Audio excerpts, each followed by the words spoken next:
Well, here we are, man. Episode 6 for me. I'm pumped. I'm super excited. I think this is going to be a great episode and a great message. For the listeners here, Kyle Witkowski, got your name right. There we go. It's funny because I think I'm sitting here all the time making sure I don't ruin everyone's last name. First name's fine. I'm not worried about the conversation. I'm like, the last name. I don't want to ruin it. That's why everybody called me Ski, like every other Polak in the military. So I want to give a quick introduction to, our listeners so they know a little bit of who you are just to start. Kyle, you were in the Marine Corps.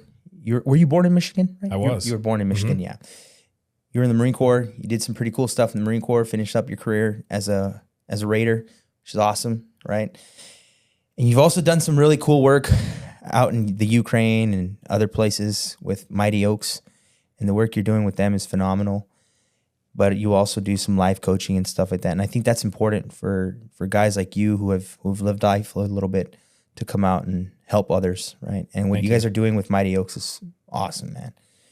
Hunter was phenomenal with his words of wisdom from Mighty Oaks, and I've seen all the stuff you guys have been doing and reaching out to veterans.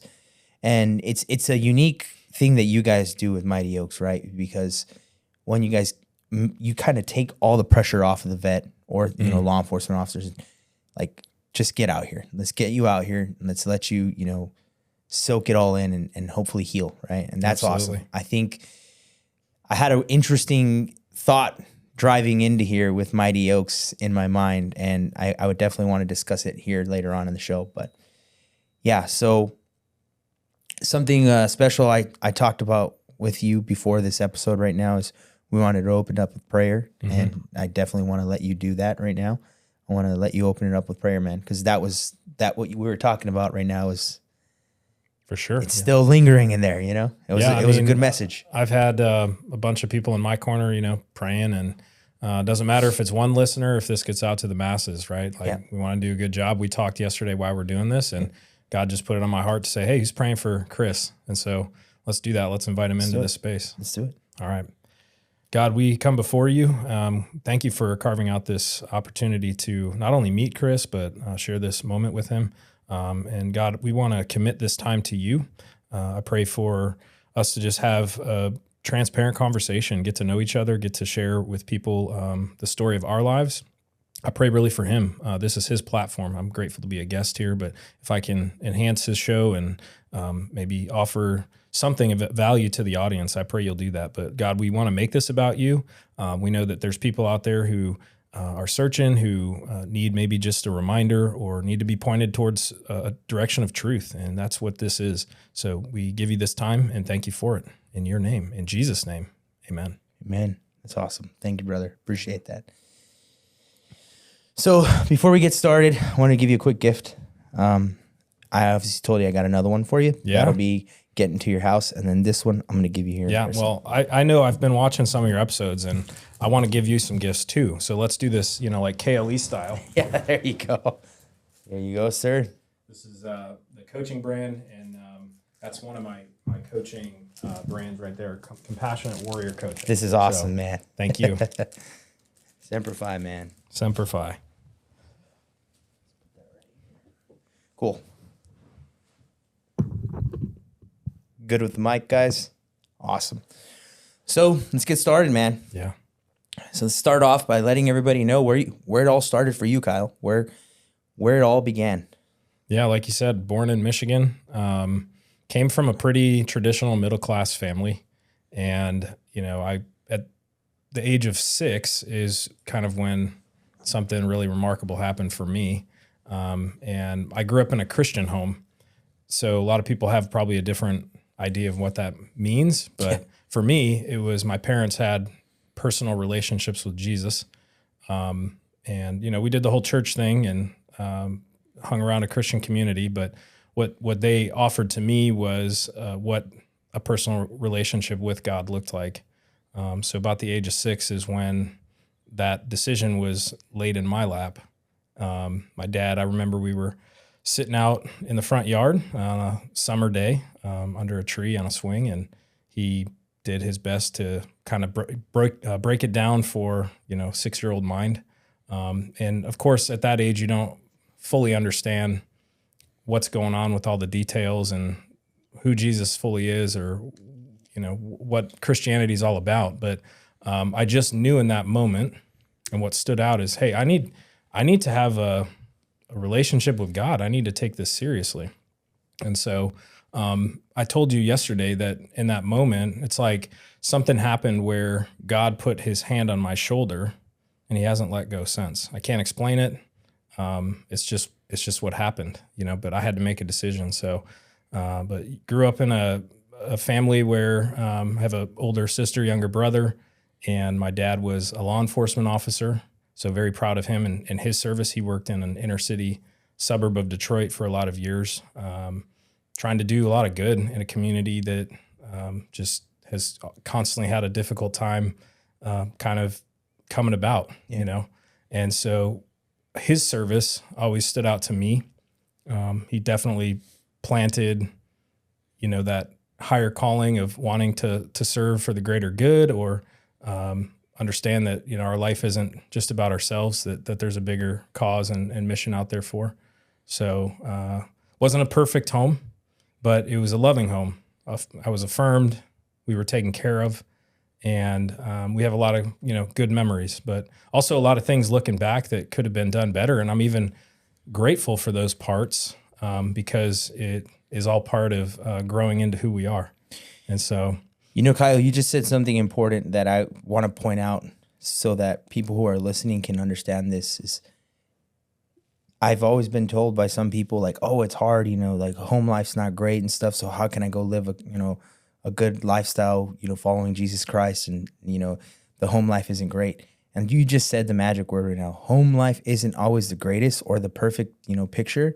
It's okay. Like that's that's all right. And that's what he's okay with that too. And I think that's important you say that, because that shouldn't take anybody's drive to want to be walking that walk with God. Right. Mm-hmm. You shouldn't say, well, I'm not great. I'm not the perfect individual. No, guess what? That's why he died for us. He gave it all for us, for our sins, for everything, so that he loves us, man. And, for us to sit there and say, hey, home life isn't great, I probably shouldn't follow him as much as I should. Yeah.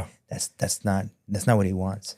I love that you paused me there, because it's unfortunate that so many people come out of homes where mom and dad weren't who they were supposed to be, or the environment wasn't conducive to learning things earlier in life that sometimes we have to take really hard roads and later in life learn.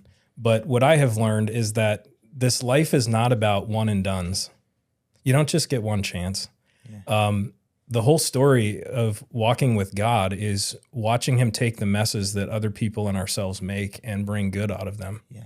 And a family of origin, if you didn't come from a family of origin that was ideal, or that you look back and you have a lot of scars and hurt and nothing but bad memories, that's not my story. So I don't want to make it sound like it's an easy path. But what I do know from being in this space for almost the last 10 years of walking with people individually and in small group through their hard stories is that the family of origin is not determinant of who you're going to be as you get older. You can stay there.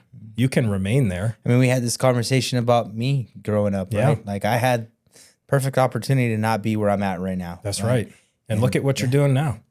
Yeah. Look how far you've come just from hearing your story. So, I'm thankful for those parts that you get to learn from a family where you can actually have time to go back and process those in years later if people are open to that and say, hey, here's how it could be done better.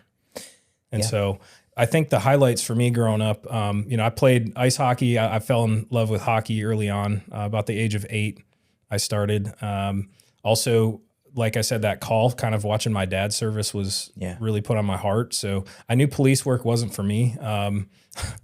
He took me on some ride-alongs. Probably not the best like parenting decision in the area we were going.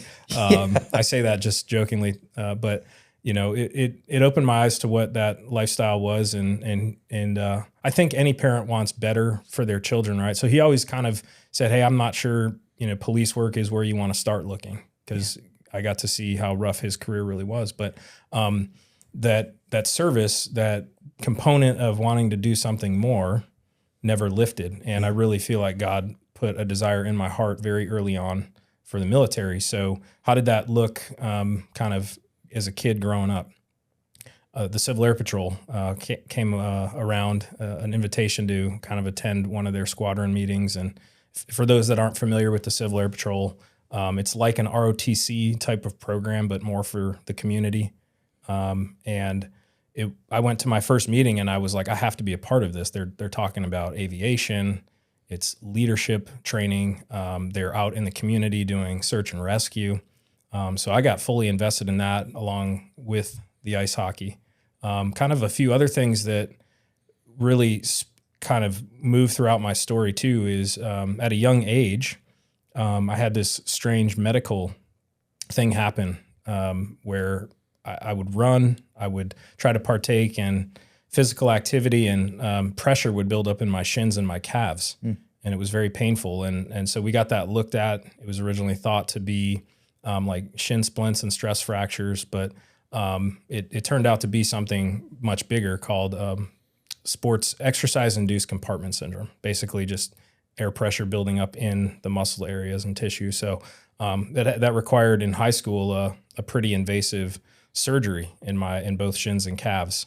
And it really put in question if I would be able to join the military. And so it was kind of like, wow, this is really disappointing this early in life. It's actually the reason the Army wouldn't take me. I tried the Army first. Yeah, interesting. And you'd think, right, like they would probably take you over the Marine Corps instead. I had this, I was so zealous to want to join. I looked at every option. The National Guard had a program where you could go to boot camp between your junior and senior year of high school. Oh yeah, I've heard of it. And do the boot camp thing, and then finish high school, and then go to your job school post graduation. And so I had it all planned out, right? I wanted to be this Black Hawk crew chief, and the wars are going on, right? Actually, I should back up a little because I'm kind of in this battle with myself. I love aviation so much, and I just fell in love with military aviation. And I'm like, I really want to go be a pilot. Yeah. But the more I'm advancing in school, and the more that Iraq and Afghanistan are unfolding, right? Those are the towers fell. I was in 9th grade science class, so I still had 4 years of school to finish before I could even think about enlisting. But I'm kind of considering all these things, but ultimately I determined that college would not be where I would go. I actually joined the military to avoid college, but we'll come back to that part later because I didn't fully get to skip out on it. Yeah. Well, Kyle, real quick, before we go deeper into it, this is something that I want to address with all my guests that have had on here, especially those of us who've been here during the GWAT generation. Mm-hmm. What was it like 9/11 that day for you? I'm sure you remember that day. I do very well. I think we all do. It's our right? Kennedy moment, right? Yeah. What was your day like? Pretty average, right? You're going about your day. It was like 9 a.m. Yeah, it was early. EST. I just remember walking into science class. The teacher had the television on. I think her back was not turned to the television, so it wasn't like she was even paying attention to it, but there were students gathered around it. And you could see obviously the smoke cloud from the first tower. And I was like, what do we got, a documentary day or something? And somebody's like, no, they just hit somebody crashed a plane in the World Trade Center, right? And I didn't even know what the World Trade Center was. No idea where it was, what it was. And we're of course watching it unfold. And they didn't cancel school for us, but I think they made an announcement or something. When we got home, it's like, wow, this really set in when I could process it with my parents. And my dad said it because I remember as a little kid, even I was born in '87. So I remember watching the events unfold for Mogadishu. I remember watching the soldiers and the pilots get dragged through the streets, and my dad, in the way that he could, right? I'm 6 years old at this point, had to do my math there. And how do you explain to a 6-year-old, like, these Americans getting drugged through the streets in a pretty grotesque way, right? And so I kind of flashed back to that when my dad said, you're going to be at war, son. Because he knew my desire to want to be in the military. Yeah. right? And it's like, wow, that got really real, really fast. And that Yeah. also, that of course, that event really helped solidify the decision to go to school for 4 more years and, you know, maybe flight school. We're looking at maybe 5 to 6 years before I can really go do my bit. And when you're young, I mean, any veteran or guy in the service now, gal, you know that your eyes are kind of glossed over thinking you're joining for maybe all these bigger patriotic reasons or service. And that is certainly a component of it. We don't lose sight of it. Correct. But right, when you get in there, it becomes something much more, right? And even things that you just were like, well, I didn't consider this aspect for myself, so I kind of need to make it about myself in this way. But 9/11 was certainly defining. Yeah. And I think in that decision to go enlisted rather than officer. Today's episode is brought to you by Margarita, Texas. Now, if you're looking to make a perfect, delicious margarita, look no further than the Margarita Texas mix. This award-winning mix took second place one year, and the very next claimed the top spot at the Margarita and Salsa Festival in Waco, Texas. Not only that, but it also brought home a gold medal in a blind testing by the Beverage Testing Institute. It's not just a mix, it's a gold standard in flavor. People are calling it the best margarita mix they've ever tasted, and that's not hard to see why. Be sure to check them out on social media. If you see something that catches your eye, hit that like button, subscribe for more great updates from Margarita, Texas. Check them out on Instagram, guys, at Margarita, Texas. That Instagram will take you to their website and where you can purchase their mix. Check them out, guys. Awesome people, great mix. You're going to love it. Just took my kids up that way this last summer. I took them up to starting here in Texas, all the way driving up to the East Coast, stopping in different cities and staying a few days, DC and everything. And my drive behind it was to give them history and give them that understanding of our country. And Izzy, you know, you got to meet her yesterday. She must be a joy to travel with. Yes, she is. I mean that in a good way. Yeah, she is. But when the other one comes around, they start fighting. It's like, oh. But she, the neatest thing was she got to go to the Iwo Jima Memorial. She got to run up to Baslone's memorial also with me, and well, his gravesite. And I told her who he was, you know, John Baslone and whatnot. And she'll still go tell her teacher about it. And she talks about DC and the White House, the Pentagon. And it's like, it's cool to see her, you know, interested in that stuff, because we've had this crazy, you know, shift in history and stuff here in the United States in the last couple of years. And I definitely didn't want my kids to, you know, be victims of that either. So I think it's important to show them the history of things. And 100%, man. And just the fact that you're taking out time to build a legacy moment, you know, into your family's story. It's so key. Like, I can't encourage families enough to carve out time to go see our country, get in the car, you know, whatever your fears or reservations are. If you're not a traveler, like, just figure it out as you go. There's so much available with travel and Airbnb today, but helps build that pride of what you have, like that true pride for your country, and understand it. Kids aren't going to remember what you bought them. They're going to remember how you spent time with them. Right. Exactly. And I had a pastor say it this way once, that, you know, kids spell love Time. Yeah. So. Wow. That's a good one. Never heard that one, but that's a good one. Yeah. I like that. So did you have siblings, Kyle? Yeah. Got an older sister, younger brother. We are a family of service. Poor mom. She just wanted kids she grew up in a small kind of farming community. Yeah. And, my dad grew up in a kind of a loud, boisterous Italian, you know, side, 4 boys in his house. And then for her, it was 2 boys, 2 girls. And they couldn't be any more opposite. But, you know, she just wanted, I think in her mind, she probably envisioned like her sons working, you know, at the local bank and maybe the car dealership, and her daughter being stay at home. And we're a family of service. You know, I have a sister in law enforcement and a brother who works for the government. So that call wasn't just put on my heart. It was kind of put on all of our heart. Yeah, that's awesome. That's neat though. Yeah. I'm sure your dad's proud. He is. I mean, I'm sure your mom is too, but she's like, oh man. They've been great parents to support, you know. We'll obviously get it later into my story, but you know, the support you can get from parents when you go off to war or other hard places around the world, to be able to wake up and support that day after day, year after year. And now here we are, almost 2 full decades in. You know, it's not easy as a parent, but hopefully we'll kind of tie in later why they can do that, and not be parents that hover or you know, try to control their kids' lives past a certain age. So it's all part of the story. Yeah. But so the Civil Air Patrol, you know, that was pretty refining. At some point, you know, kind of backing up a little bit too, with God putting his hand on my shoulder, I just had a distaste for a lot of the common things that kids were going after. I can't explain it, but everybody is especially in sixth grade. I mean, like you leave fifth grade where everybody is kind of still innocent. It's like you walk in a couple months later into sixth grade and it's like, what happened to people? What happened to these kids? And I mean, you look back now and they truly are kids. When you're 12 going into sixth grade, you think you got it all figured out. But I just remember thinking the drugs and it's evident you're going to get exposed to alcohol and things like that at a certain age. But I mean, the level of partying that these kids were doing even back then, it was just like, it's insane, you know? So there was all that peer pressure. There was all that fight and vie to be popular and, you know, join the in crowd. And I wasn't an outcast by any means, but it just was, when God put his hand on my shoulder, he kind of accompanied it with this desire or this, intuition to say, hey, that doesn't lead to a good path.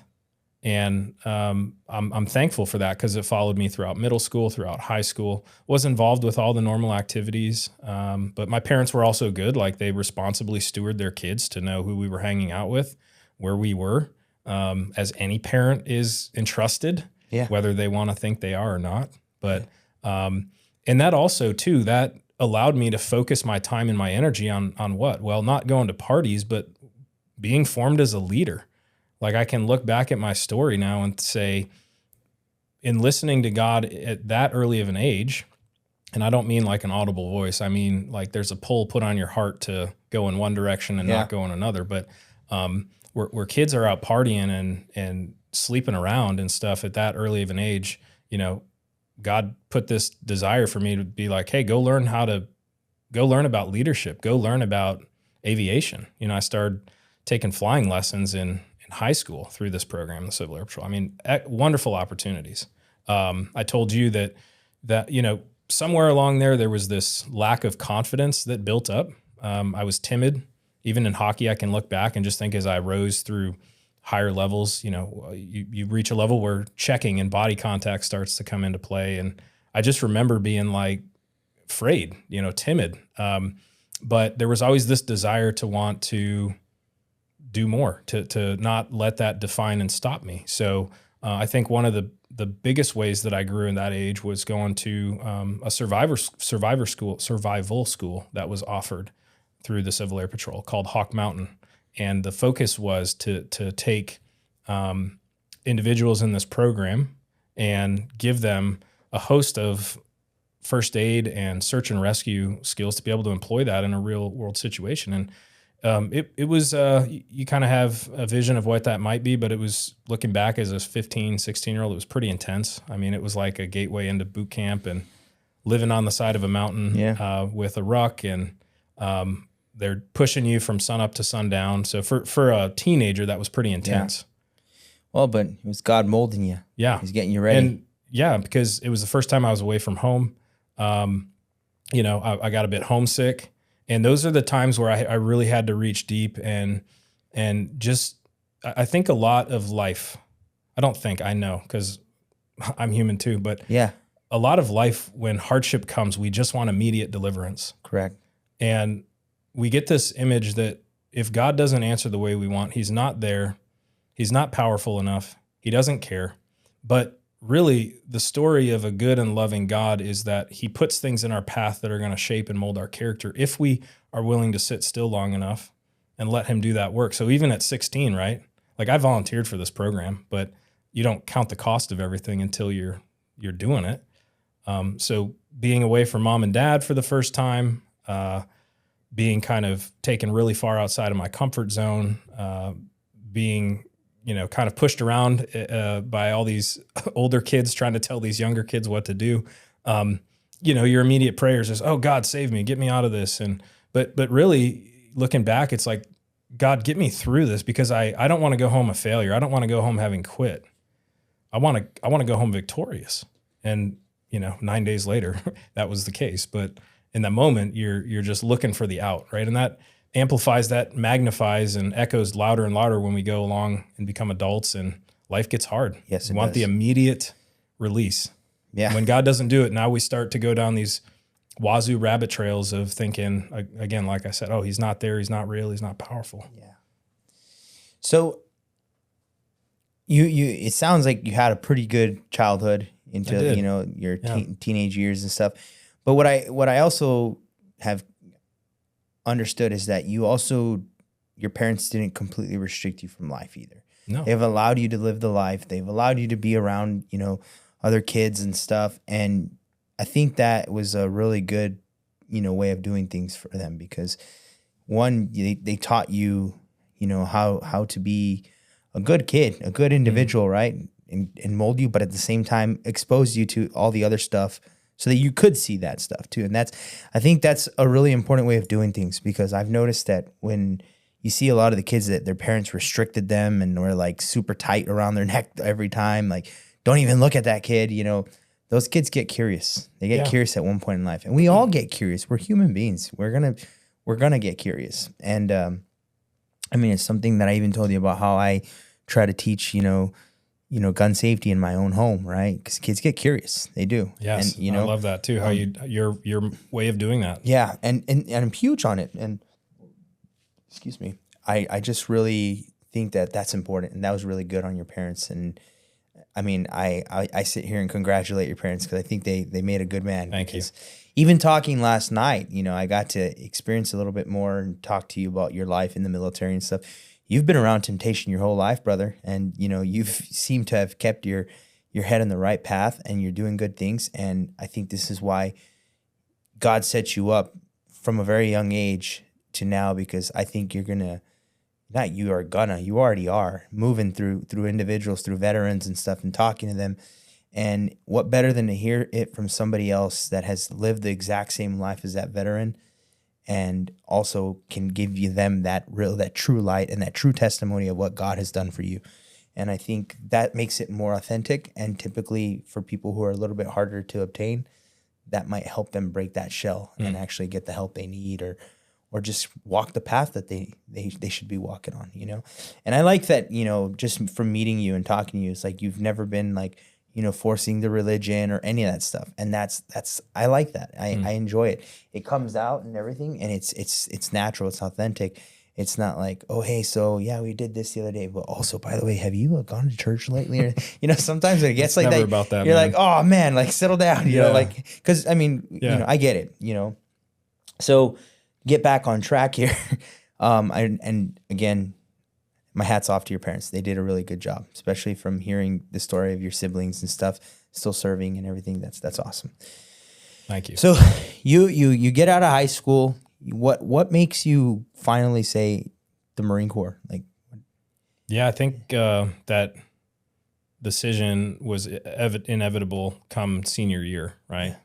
It's happening, but I had to get through those surgeries first, right? Yeah. So the first surgery happens in December of 2024, and they give you 4 weeks to recover. They cut huge scars down your shins and your calves, and the doc's like, I don't know if you can run, but we're gonna, he's a sports medicine guy, right? So he's like, I've done these before, and I've had. Did you mean 2004? I'm sorry. Yes, because I graduated in 05. Yeah, because you said 2024. I was like, I'm so sorry. You're ahead of time. They're gonna be like, these guys are way ahead of time. No. 2004 was the first surgery, December, and then the second surgery was over Christmas break into 2005. Oh, wow. And so really close, I'm walking around school my senior year with a cane, on crutches half the time.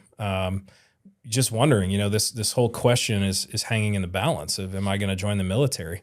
So we started talking to, I'm going to therapy, and it's going well seemingly. I still have pain, right? It's still a painful thing, because this whole thing building up was just unbearable. And I had to go through with the surgery. There was no way I would be able to do anything athletic if I did not have the surgery. It was a point of no return. So we're doing therapy, and everything's going well. I think we started visiting the Army recruiter in the spring, and nice enough guy, but he wasn't the most encouraging or assuring. Yeah. And finally we got our answer.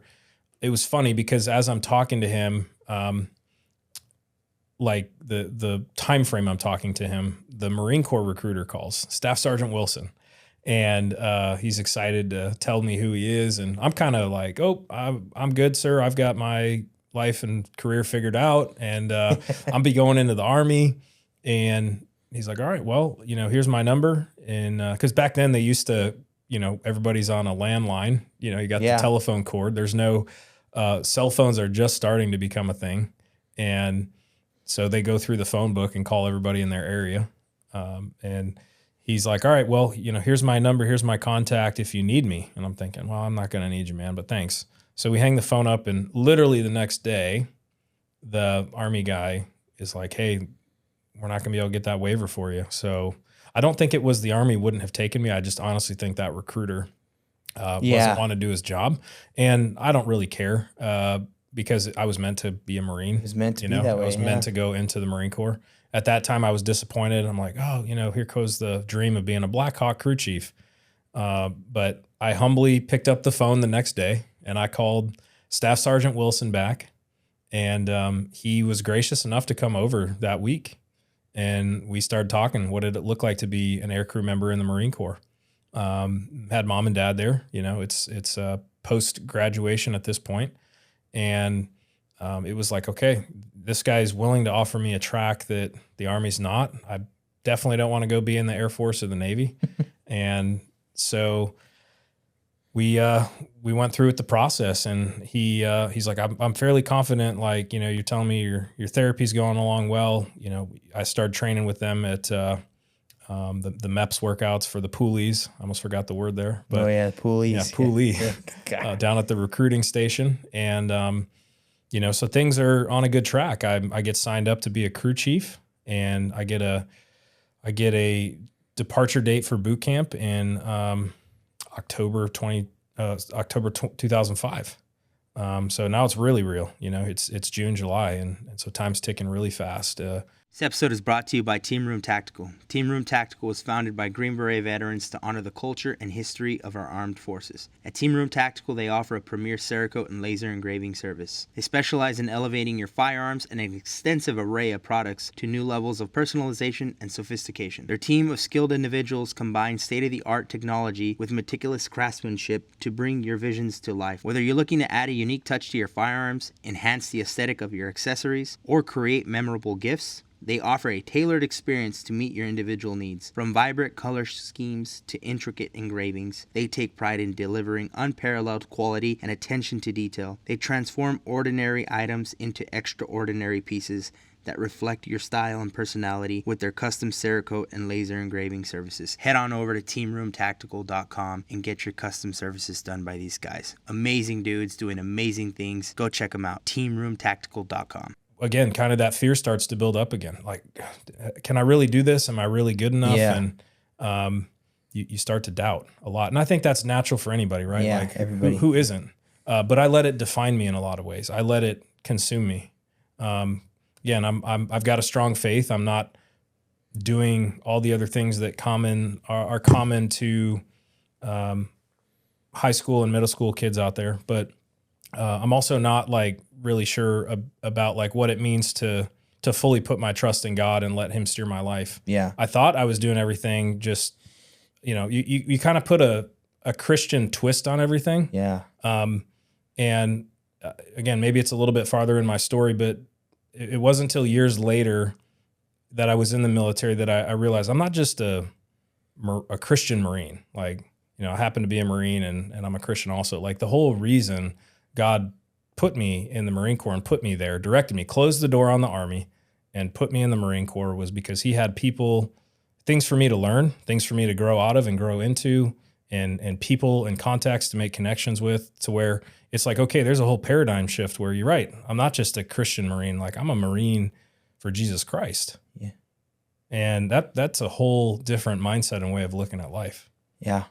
And I think that's something to, like, when you look at that whole picture there, for me, like when I joined the Marine Corps, I was teeter-tottering between my faith, right? I was like, is it really real, whatever? And I finally started to find faith in boot camp. It was because I wanted to run away on my Sunday to go get away from the drill instructors for a little bit. But it was the first service. I remember I was like, oh, I kind of like this. And then it just grew from there. And it, obviously has its ups and downs like anything else. But something you mentioned is having that faith to be able to say, God, take over this situation and you handle it the way you're supposed to. Like, as easy as it's said, it's not. Mm-hmm. It's really not easy. Even till this day, I have a hard time doing that. It's like, I know that that's what he wants, but at the same time, I'm like, but that's not, like, I can't just put it all on him, and you want to fix it yourself, but it's like, no, that's what he's there for. That's what he wants to help you. And it wasn't until recently that I finally was like, I tried it and gotten really good results from it. And I will say though, I've suffered from that the whole time that I've tried to walk with God, is like being able to really say, look, let me put this in your hand and just, you do what you need to do with it. Like, it's trust, man. Yeah. And it's really, it's and faith. Again, it's trust, right? And it's, you don't want to sit here and be like, oh, I don't trust God. But ultimately it's like, you're a human being. You're going to have these trust issues. And the truth is a lot of times we don't, because I mean, relationships require trust to build. There are those stories out there where people open the Bible and they take God at his word for who he is and what he wants to do with your life. And they, kind of like me, my parents are a trusted source of information, right? They've guided and guarded and provided and protected me up to this point. And if what they're telling me is true, and I'm seeing, evidence of how our family's living and that this is what our family is built on, like, I can trust this, right? But there are a lot of people who wrestle with their faith because they have to have God prove himself to them, right? That's not necessarily the right way to look at it, but God understands that. God understands that a relationship takes time to build, and it takes time to break old habits and mindsets. And he's not in a rush.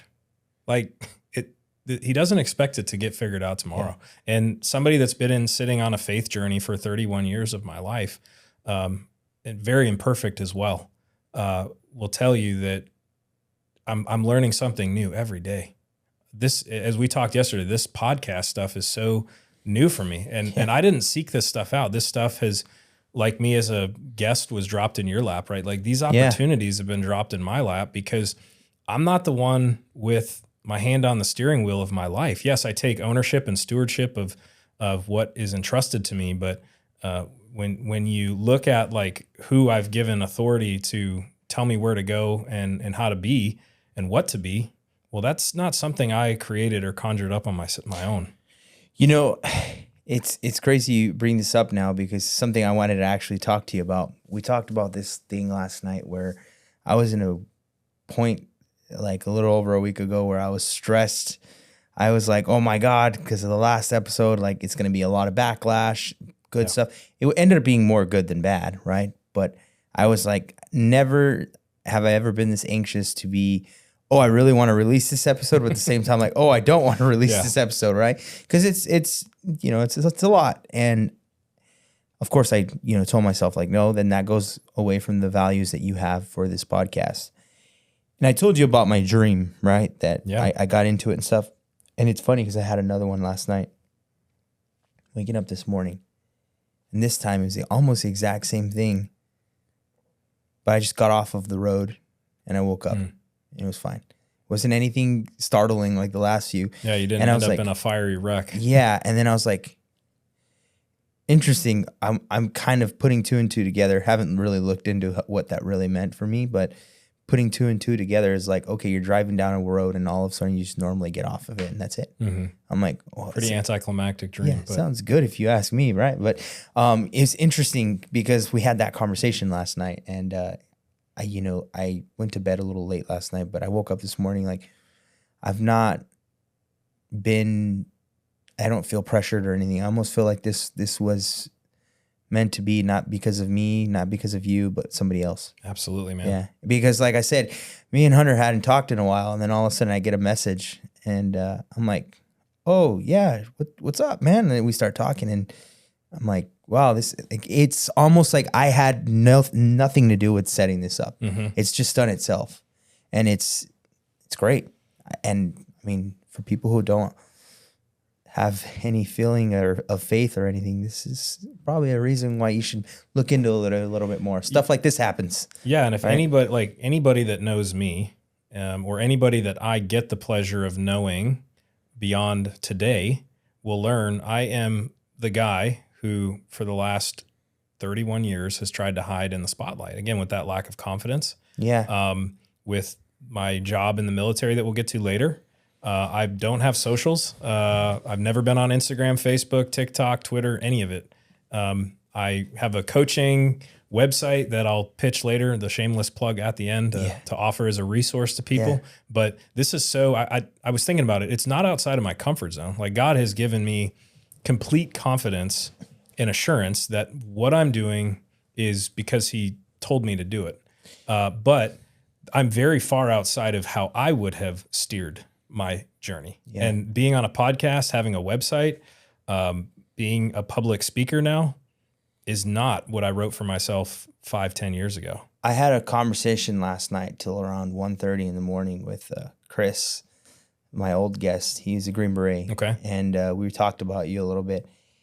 And I said, he's like, so what this guy do and stuff? And I'm talking to him and everything. He's just like, I don't really know too much about those guys, like, the MARSOC guys. Oh, yeah. He knows a little bit, but not a lot. Yeah. And I was like, yeah, man, he has no socials and stuff. And he's like, damn, he's a legit silent professional. I started laughing. I said, yeah, you got a lot of guys with the silent professional T-shirts and stuff like that and coming out and everything. And I was like, no, this guy's genuinely back there, doing God's work in the shadows. He ain't out here, telling the whole world and, trying to get attention off of it. You're a freaking true guy working under the shield of God and doing his work. And that's awesome, because for you to be doing all these things and, not even have a social media, especially with today's world, like I'm still trying to figure out this social media thing. It's so hard for me. Yeah, right? It is. I do the awkward posts and stuff. Get your teenage daughter to run it for you. Yeah, she'll pretty crush much. It. Yeah, she'll crush it, right?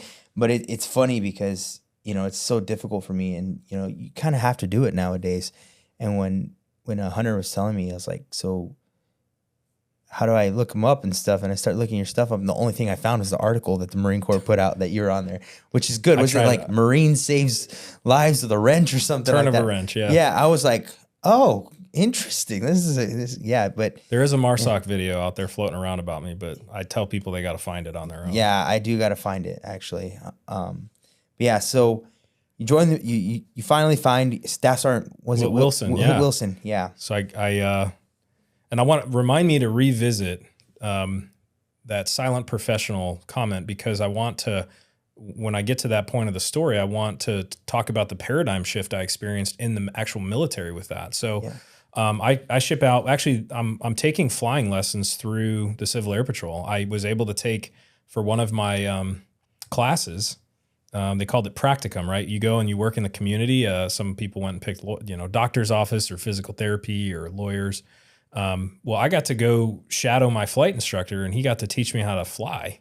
So, it was like, oh man, I'm getting this awesome opportunity. And I was on track to finish my private pilot's rating, certificate is what it's called, not a license, but by September of 2005.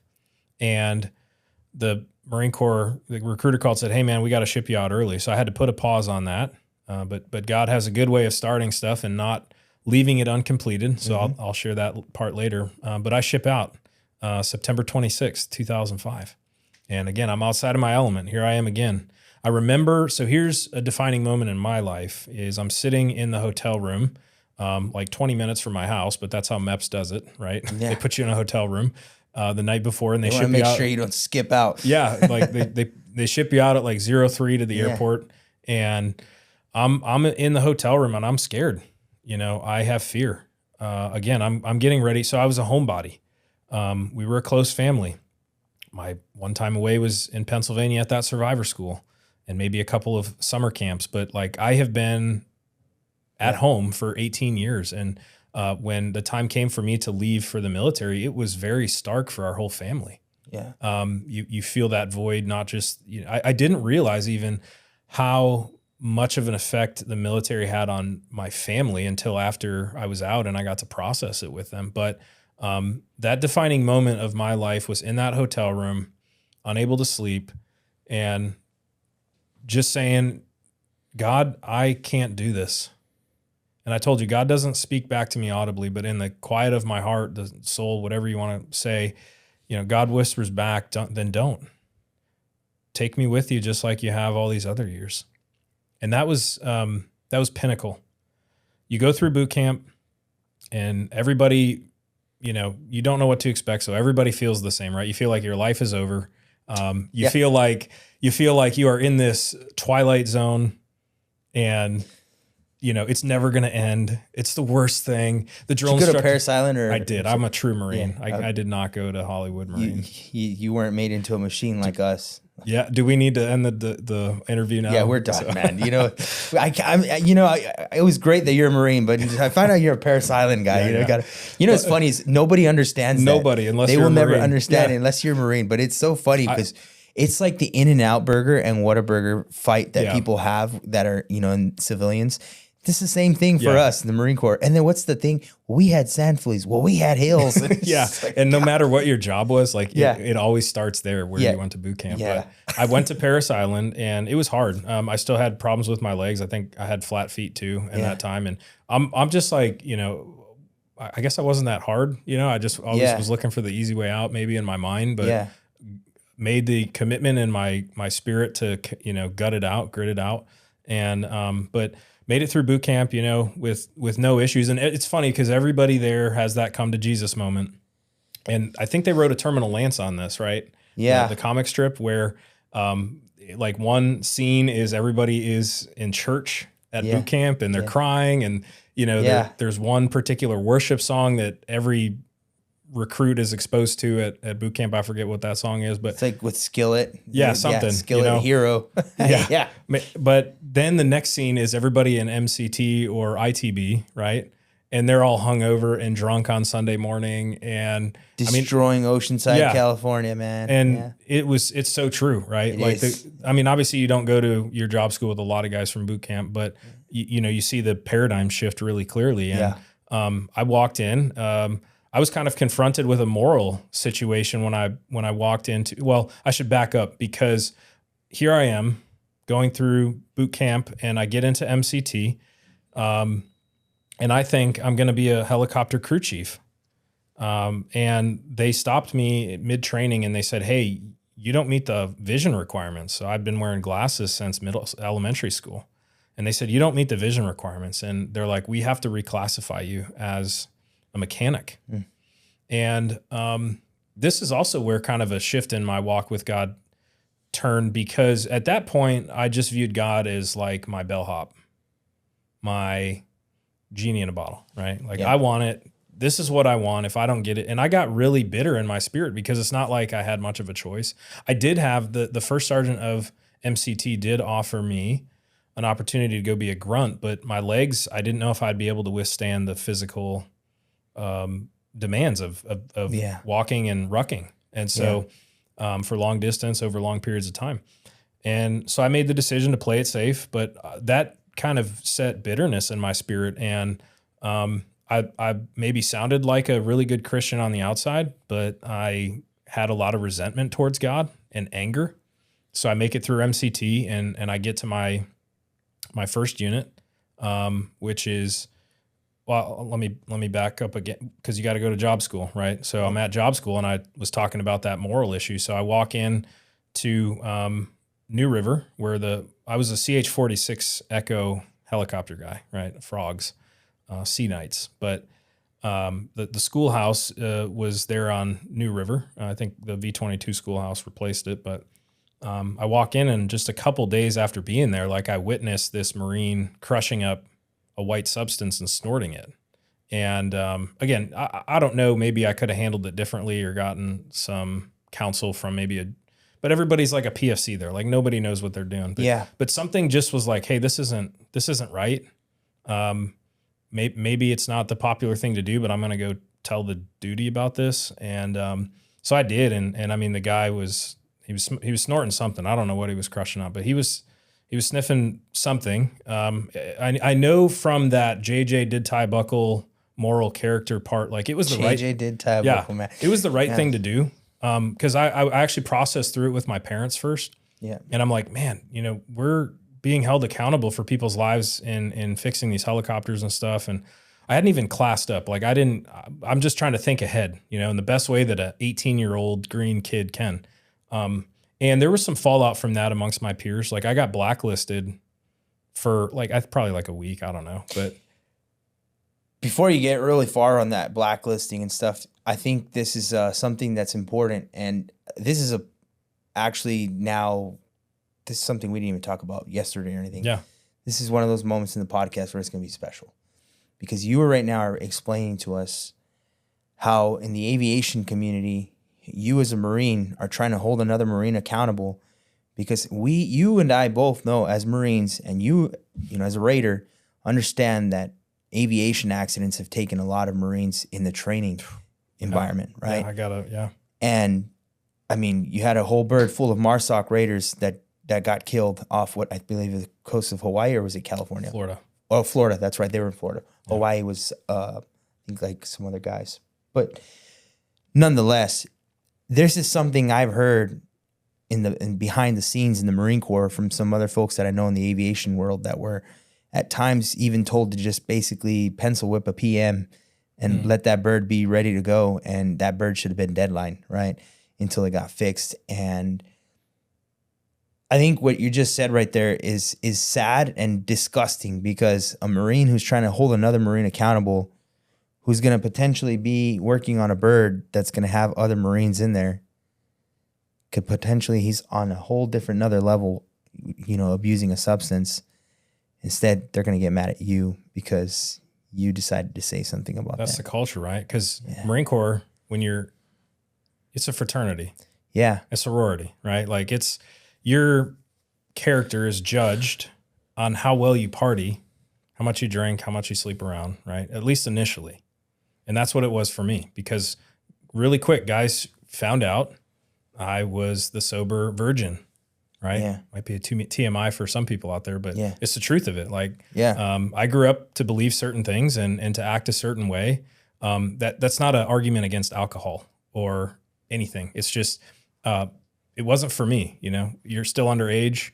And you're also watching people's lives they have all the freedom and autonomy and agency in the world now to do whatever they want. They're not under their parents' direction like I was, right? So here we are. It's a Saturday night at the barracks, and this kid is crushing something up. There's guys in the same room playing video games with their backs turned, but it's like, I have to do something. I don't feel right about this.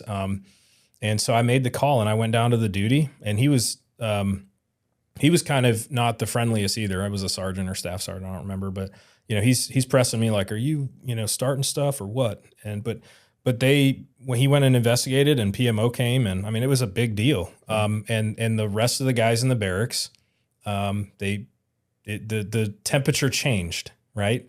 It only lasted for like a week until the next whatever thing happened. You know, it's kind of funny looking back now, but it sets the tone for because you brought that mentality into the Marine Corps with you. Like, they do their best to stamp your identity in a particular way, but the mechanics of who we are as humans, wanting to fit in, wanting to be the popular kid, needing approval, that just follows humanity. Yeah. No matter what stage of life you're in. So, but I remember that kid he was NJP'd. I don't think they threw the book in him, but he was NJP'd, and he got busted in rank and put on restriction. And I remember seeing him in the chow hall and feeling super awkward and uncomfortable.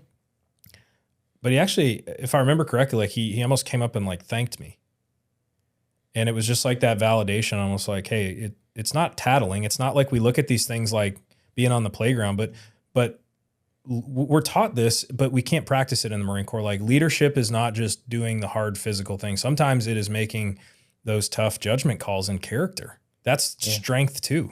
I think that's important. You say that too, because we talked about JJ did tie buckle. And I can't even list them all, but the other day, it would take a whole episode for us to. Yeah, right. The other day I went down the list. I was like, do I still remember? And I remembered quite a bit of them. Yeah, but accountability's in there. And see, I wasn't even thinking that, but that makes sense.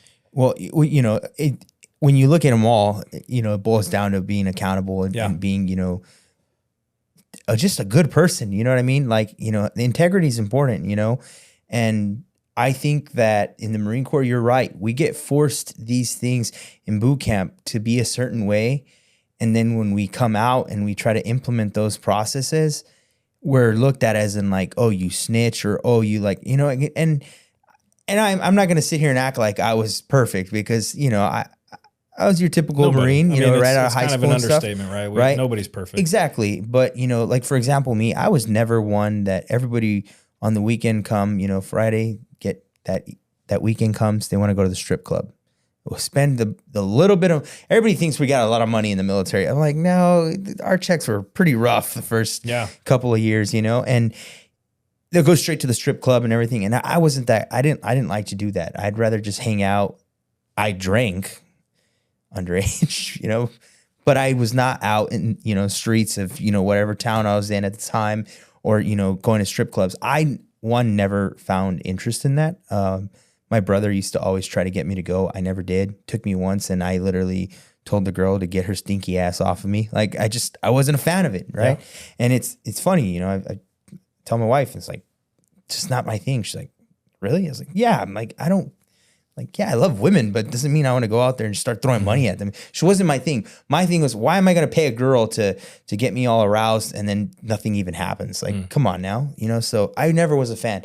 What I was a fan of is making money. So I used to, you know, those guys that didn't go get that haircut Sunday night, I'm like, come here, I'll cut your hair for a couple bucks. So I bought some clippers and I would do that. So you were the bookie of the barracks. Pretty much, okay. Yeah. I found ways to hustle money on the side. I did. No drugs, no nothing. But yeah, I was trying to make money on the side. Or I'd buy Firewatch. I might have turned you in. I don't know. But. Or I'd buy Firewatch. You know, like, oh, you got Watch this weekend? Yeah, man, I was trying to go out in town and do something. I was like, I tell you what, you got $200? Yeah, I'll give you $200. And you're just like, you're so stupid. You just gave me like a third of your check for, you know, so you can go out and misbehave. But it is what it is. Hey, if you didn't give it to you, man, he'd be giving it to that guy for like 25% interest for his new, that new Altima with 70,000 on it. Yeah. So. It's funny as they tell you this in boot camp, and sure enough, the first thing you see is people go and do that. Yeah, but yeah, man, it's crazy how that's how they ingrain us, and then when you try to, you know, utilize some of those things, you get looked at in a whole nother way. It's an interesting environment in the Marine Corps. Well, when you get to see leadership unfold, right? You go through Corporal's Course, Sergeant's Course, Staff NCO, IC, you know, course, or not Staff NCO IC, but Staff NCO course, right? You get to see what, like, at its core, military leadership is a great thing, right? It kind of comes from that battlefield mindset and perspective. But what I really think that we miss is the servant leadership component. This episode is brought to you by Grind Ops Coffee Company. Established in 2021, Grind Ops Coffee Company offers handcrafted, fluid bed roasted coffee to suit any tactical, outdoor, and or hectic lifestyle. It was founded on the principles of grit, grind, and perseverance. Their mission is to fuel your mindset for any op. Serving as a canine handler with the U.S. Customs and Border Protection, founder Aaron Mesa drank coffee as a staple that fueled his day. As a natural-born tinker, he began experimenting with different roasting methods and flavor profiles. After lots of trial and error, Aaron had some damn good coffee.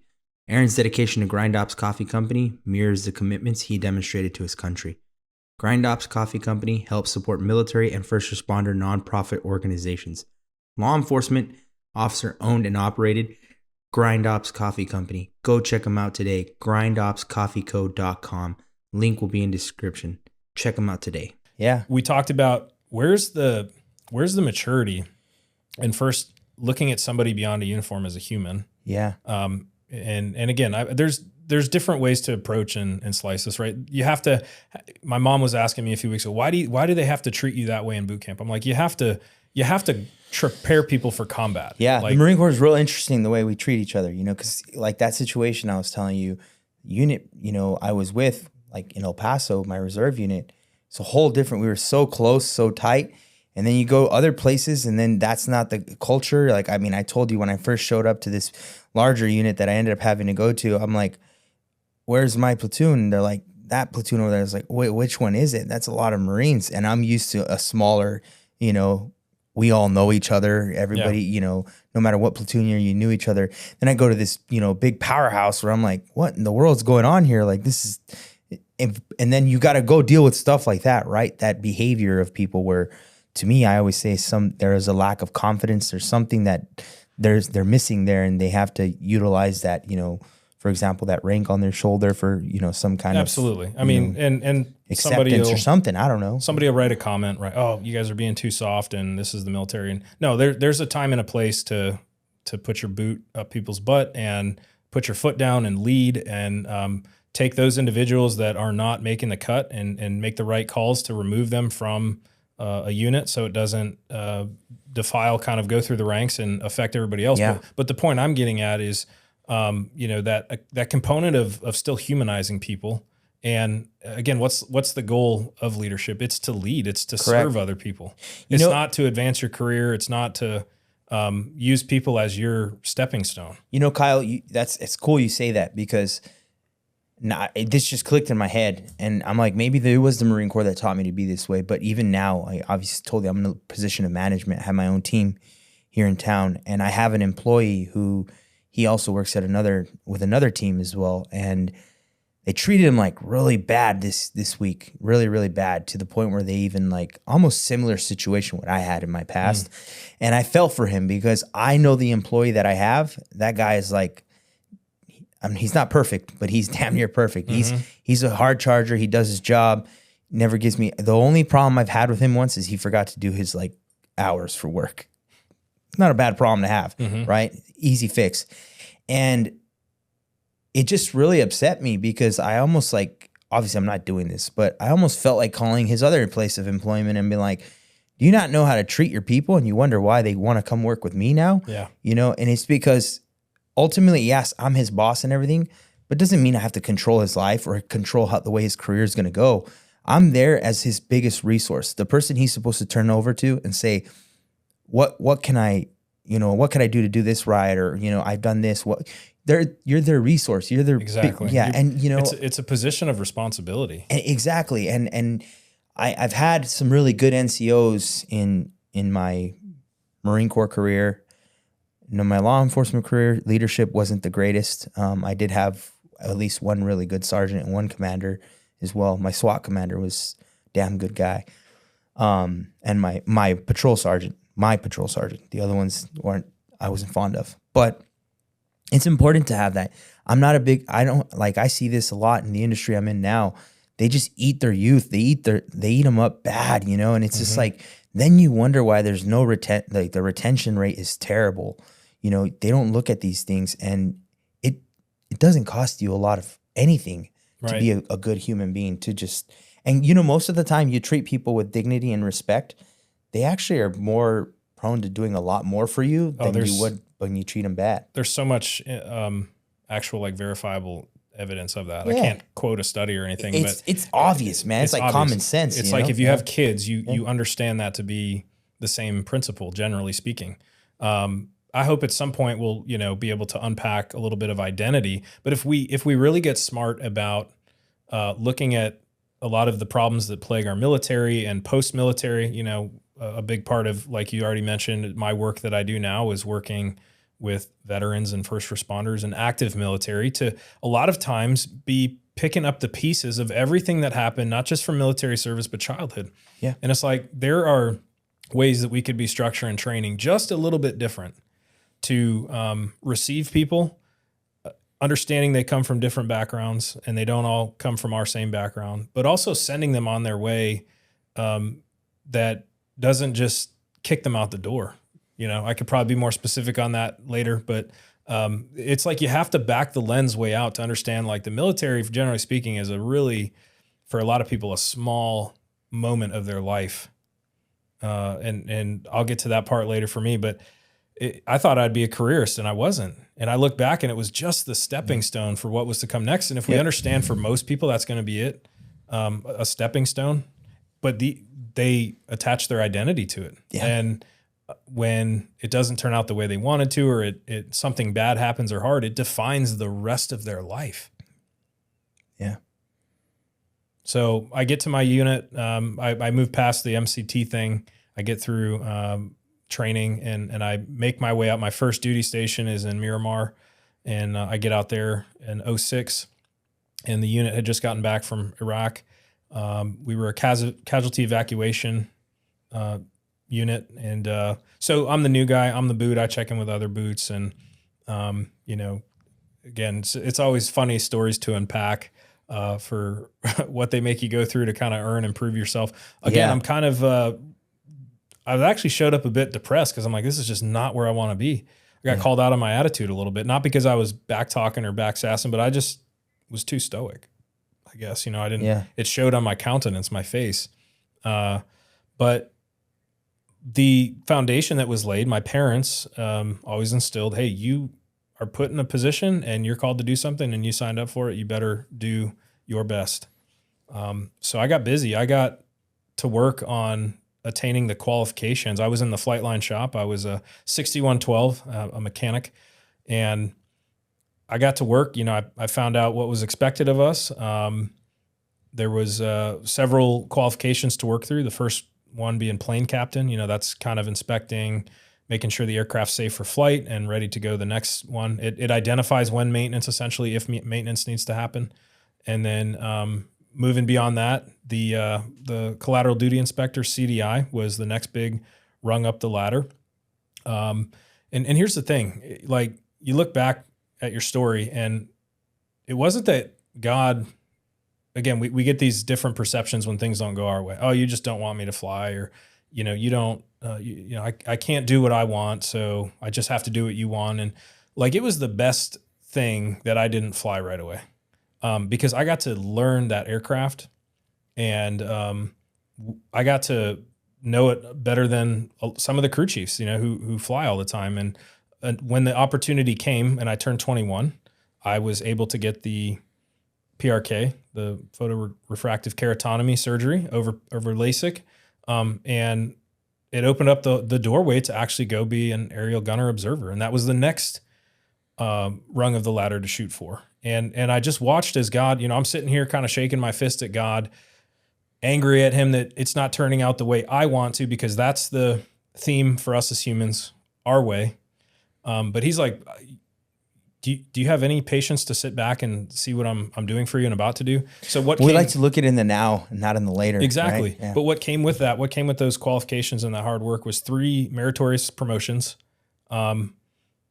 I made sergeant in 2 years and 11 months. I couldn't have done that on my own. I mean, maybe some of that can be attributed to what I learned in the Civil Air Patrol, but this is like God saying, when you honor me and you trust me, because again, here I'm right back in the MCT situation initially with my unit. You know, hey, let's test these guys based on how well they party, how many girls they can bring home, you know, throughout the week, or whatever it is that we associate. I don't know. When I think about it, I'm just like, it sounds so schoolyard childish, but it's dumb. Yeah, it's dumb.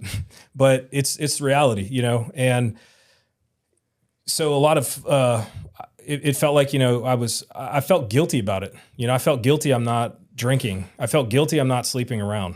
I look back now and I'm like, no regrets, of course. Because most of the people I sit now one-on-one, we call it knee to knee, like this. Yeah. You sit in an environment with a person who's going through a really hard time and whose life is not headed in a good direction. You find that the things that God was telling me to stay away from all this time, and me feeling sorry for, or I'm not popular enough or whatever, are all the things that have pulled people away from him, or just off the track that they were supposed to be on in the first place. So, you know, there's no regrets. If anything, there's just gratitude. But at that time, I was with that unit from 06 to 09. We did 2 more rotations to Iraq, and we were in Anbar Province, Al Taqaddum. First one, I was just a wrench turner, and I hated it. I just did not like it. I felt so, because here we go again with the identity piece. Like, my identity was wanting to be one of pride, meaning I wanted to be. I wanted to serve in a greater capacity. Like, I'm never going to take that away from people. I want to kick doors down. I wanted to kick doors, right? And there's nothing wrong with that. I believe God puts that intrinsically in the hearts of men. Like, God has made men to be warriors. We could make a long case through the Bible that God is a God of warfare, and that he has put men on this earth to be protectors and providers. So, but for me, real quick to get you far, that's something that stands out to me, because I told you a little bit last night, you know, about some of my work on the side that I did not in the Marine Corps. Right. And I think the Marine Corps set me up for that, right? And it did. And then you go do the work that you're like, whoa, like this is what I wanted to do. I wasn't doing it in the Marine Corps, but I went and did it over here, and it's special. And you know what? I think it is a thing of God, right? He's setting you up so that when you go do that work, you do it right, and you do it well, and you do it under Him, right? With His shield, with His shield and His armor. You know? Well, and just at His pace and in the way He wants, not the way I want. But Fallujah's happened before I got over there, obviously, but stuff is still cooking off. We're in Anbar Province. The unit we rotated, that we relieved, they had a 46 shot down like weeks before we got there. Killed everybody on board, so it's still popping off there. It's not like no, it's not done. Yeah, it wasn't as wild. It wasn't the Wild West like the guys that had rotated there before us in the years prior, but it's also just not something to, because, again, being out of this stuff now, like warfare isn't just guys kicking in doors. Like if you have the maturity to sit back and look at every dynamic, every kind of component of what people go through in a wartime environment, like it's pretty interesting, but all that to say is that first deployment, I was just, again, I'm in this kind of drawing a line in the sand with God, like I'm not getting what I want, and yet I'm still going to do what you say because, I'm making it about me. Yeah. And my identity was totally wrapped up in being a Marine. I wanted to be this door kicking grunt. And here I am turning wrenches, doing a very important thing. You mentioned the article. I've worked very hard to scrub myself off the internet prior to God telling me to launch this coaching business and start doing these podcasts. But that's the one thing that I never sought to scrub off. I'd have to call, second MAW public affairs office or something. But those were years I'm proud of now, but back then I thought I'm lesser of a human being. I'm not out there with the recon guys, the grunts. Yeah. And I know other Marines struggle with this. I know other military members struggle with this. My time in Ukraine, which is still a bit further out in the story, I'm meeting Westerners over there. I'm meeting guys from Australia and the UK and America who are over there because they didn't get some during their years of being in the American military or the UK military. And that's dangerous. It's super dangerous because that is all they think that they're good for. We talked about the gentleman that passed away from Ukraine that I tried when I had reached out to, the good folks and with Save Our Allies and stuff. And that's a sad story because he was a Marine who just wanted to serve his country, wanted to, fight evil. And he got out of the Marine Corps because he knew he was almost done. It was kind of peacetime over here. And he got in a plane, went to Ukraine and got blown up. And we finally got him to the United States and he died here. But it sucks because you're like, he got that selfish feeling of like, I want to reward myself with that feeling of, serving something, right? That greater good or whatever it is. And he lost his life over it. And it's tough. And I'm sure you've seen a lot of these guys out there in Ukraine. Like, I've heard your stories. I've heard Hunter, heard other people that have been out there, and it's not a place I think any of us want to be at right now. So yeah, I don't think it's always one answer for everybody, right? Like, again, I think there's that for people that have served, and I've met some guys over there who have never been in the military, and they join the Ukrainian Legion, the International Legion, and they're just like, I couldn't stand by anymore. And I get that. Like, that is a good thing to be disgusted by evil, to want to stand up and do something about it. That's like, I have so much respect for that. But the line that I'm trying to draw in the sand is those people that wake up and they think, I'm not good enough. My identity, my value as a person is based upon whether I have a combat action ribbon or badge, an infantryman's badge, right? Yeah. Combat infantry badge for the Army. And I can wake up and I can look at myself in the mirror tomorrow because of that. And it's like, no, man, that's not where your value and your worth are placed or your identity. I mean, it's sad, right? The story with the Sergeant Major of the Marine Corps. I'm sure he's a damn decorated Marine, done some other stuff, but I saw videos of it, and I saw people like, Marines, man, we're going to bust each other's butt as hard as we can. But, I mean, you do that, you're going to get crucified, obviously. Exactly, but I also did see a lot of Marines also like showing sympathy and feeling bad. And when you're older, when you get down the road a little bit, hopefully you mature. Yeah. And you realize like, man, like something went afoul in this guy's life. Like my role, my business now, and I don't mean like job. I just mean like the business that I've been appointed to do now is sit down with people and find out what went wrong so that we can correct it and get you back on the intended path that you were put on this earth to fulfill. And, you know, it's like, rather than just crucify that guy, you know, maybe he's got, and again, there's no excuse. There's no excuse. There has to be some kind of penalty paid for that. I mean, his career's over, right? Yeah, His character is shot. Yeah. But, you know, again, you're going to have an element of your audience who thinks that maybe I have a bleeding heart for everybody.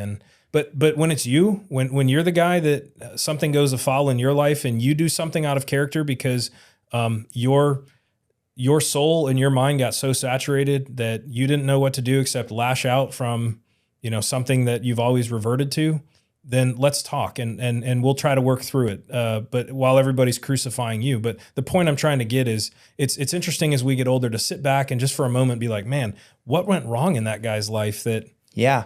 Well, we have this big thing in the military, and I'll say the Marine Corps, but it's just the military in general, where we were always like, hey, look out for your homies, reach out to them, you know, the whole 22 a day thing and stuff like that.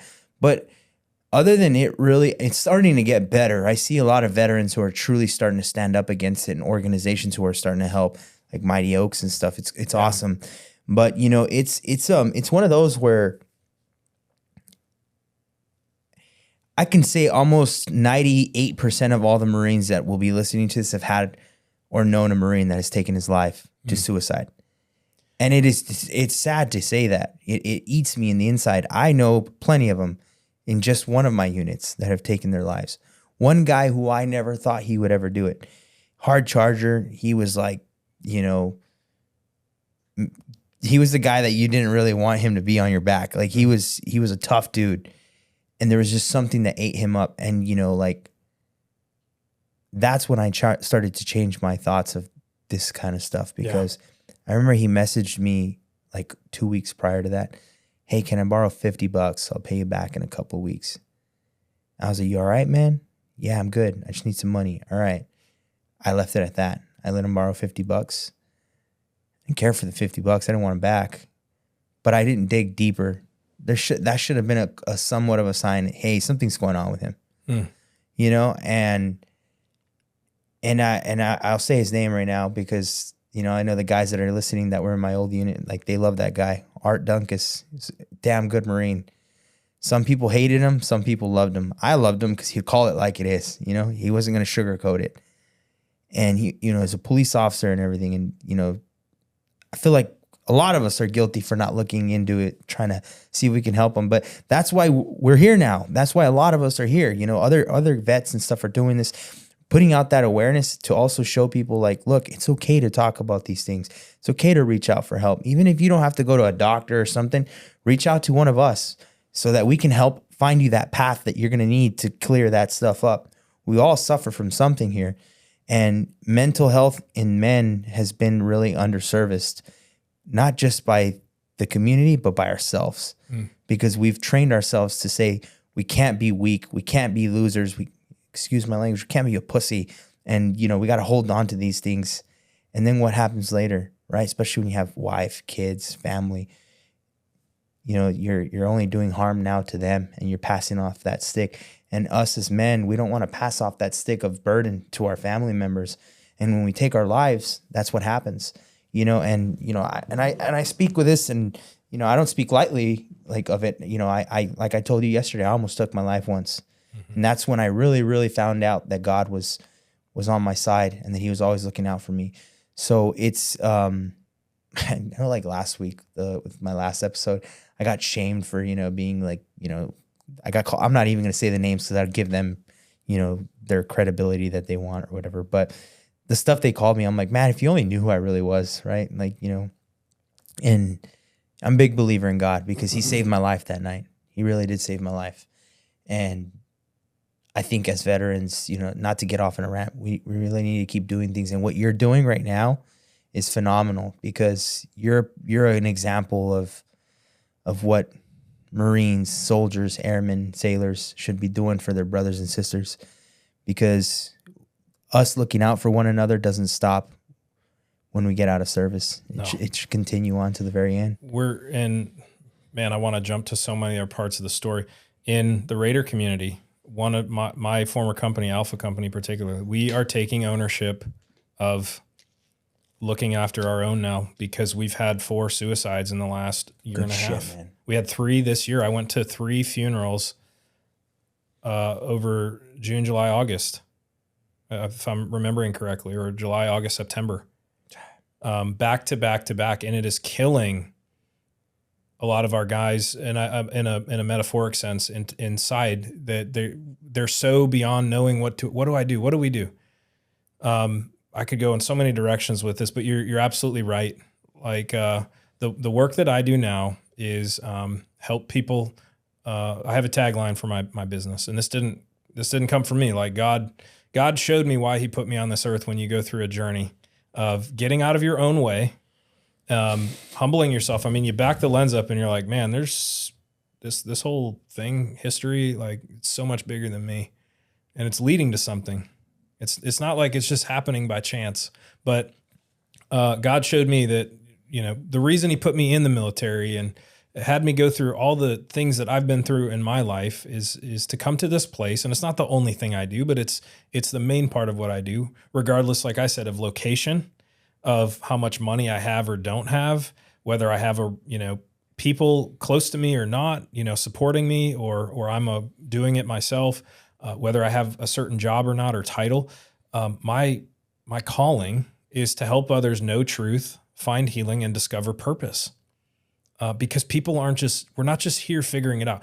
If you think that you were just put on this earth to go through school and grind it out through your family of origin and get up and figure out a job, like throw a dart at a board literally to figure out what you want to do, and think that the 9 to 5 for the next 40 years of grinding it out and popping a few kids out just so you can get to retirement and in the next 40 years recover from the career that you ended up hating in the end, or have nothing but terrible things to say about. If you think that that's your purpose of being on this earth, like I just have to say, I have so much compassion for that, because there's so much more beyond what everybody else is replicating in the status quo. Hey guys, do you live in Houston or the surrounding areas? Well, Clean Cut Lawn and Landscaping. Transform your outdoor space with Houston's premier landscaping experts.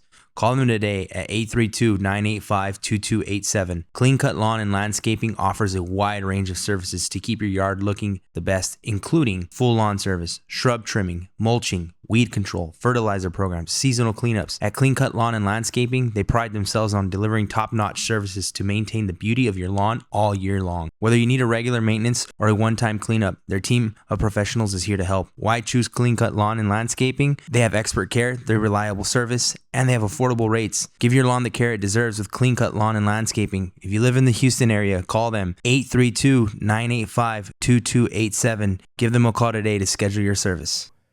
And you were put here on this earth for so much more. So what is suicide? Suicide is getting to a place where you have entirely lost hope and there's nothing worth living for. And I get there's a lot of dynamics. One of our guys was working through TBI, but you start mixing alcohol and drugs. Yeah, it doesn't help. And just like sexual deviancy in every way, like you're just going to take yourself further in the tailspin.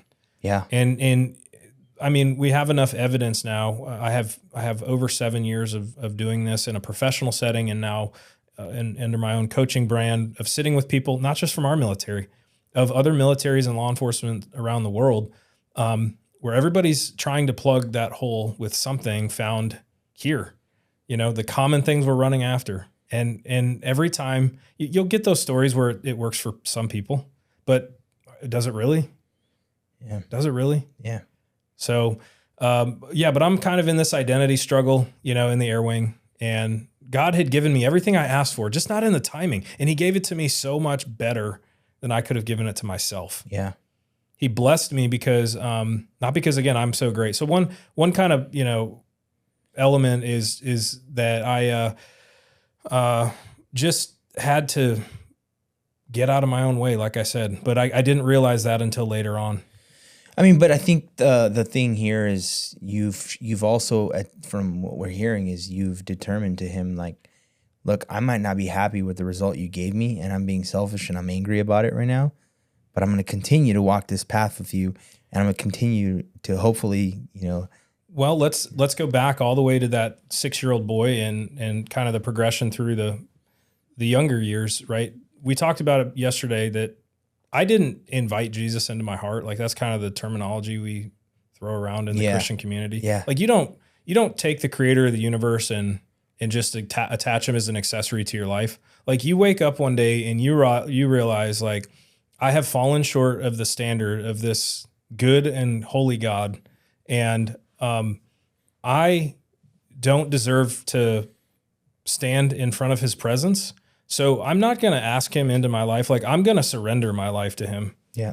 God's a warrior. Like he's a commanding officer, imagine like how that conversation would go if you were talking to any one of your commanders in the military. Right. So, the difference I think that you're identifying is that God, I made a conscious choice that God, I'm going to give you my life back. Why? Because you bled and died for my freedom through what you did through Christ on the cross.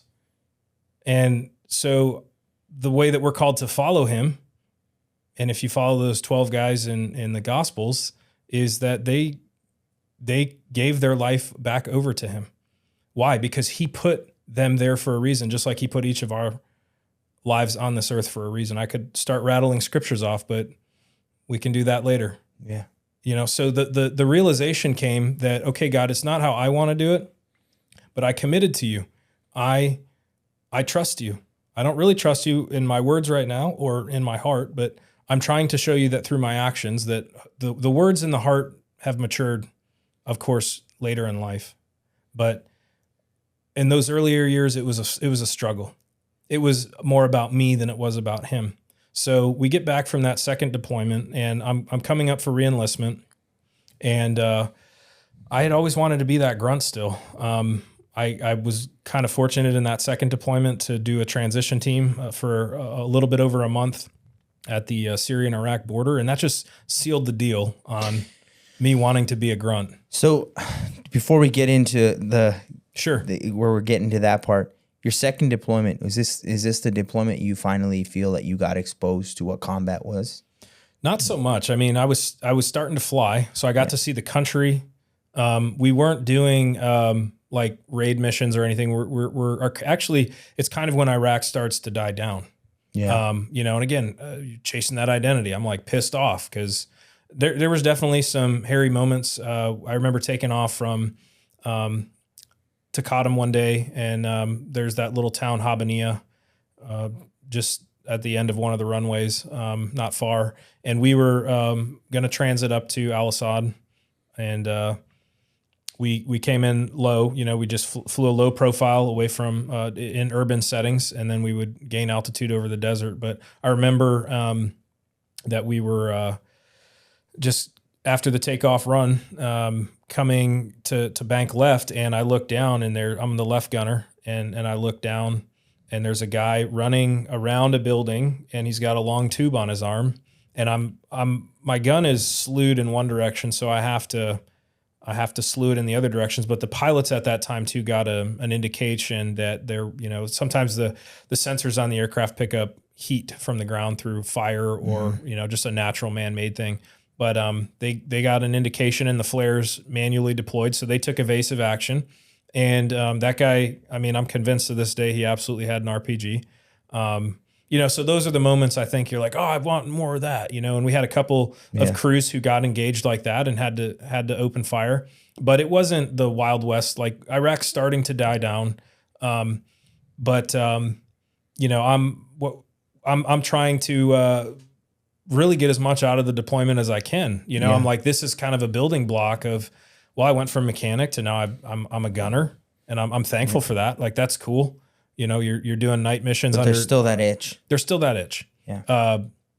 There's that opportunity to serve at the Syrian-Iraq border, and that just opened my eyes too. And I look back, I'm like, ooh, that was kind of a hairy situation. We're like less than 8 Marines. I think I was like a team of 4 to 5 Marines, and I had like 4 civilian guys doing biometric enrollments, and like thousands of Iraqis and Syrians pouring over the border every day. And I'm like, man, it's just one IED cooked off here, and like we're all gone. Yeah.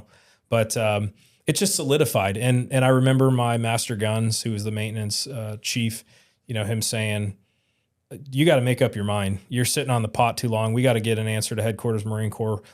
So here's another kind of interesting aspect with my unit. We're the first West Coast unit tapped to transition to the V-22. So throughout our whole deployment, they're giving us updates on this. Like, we already know it's coming.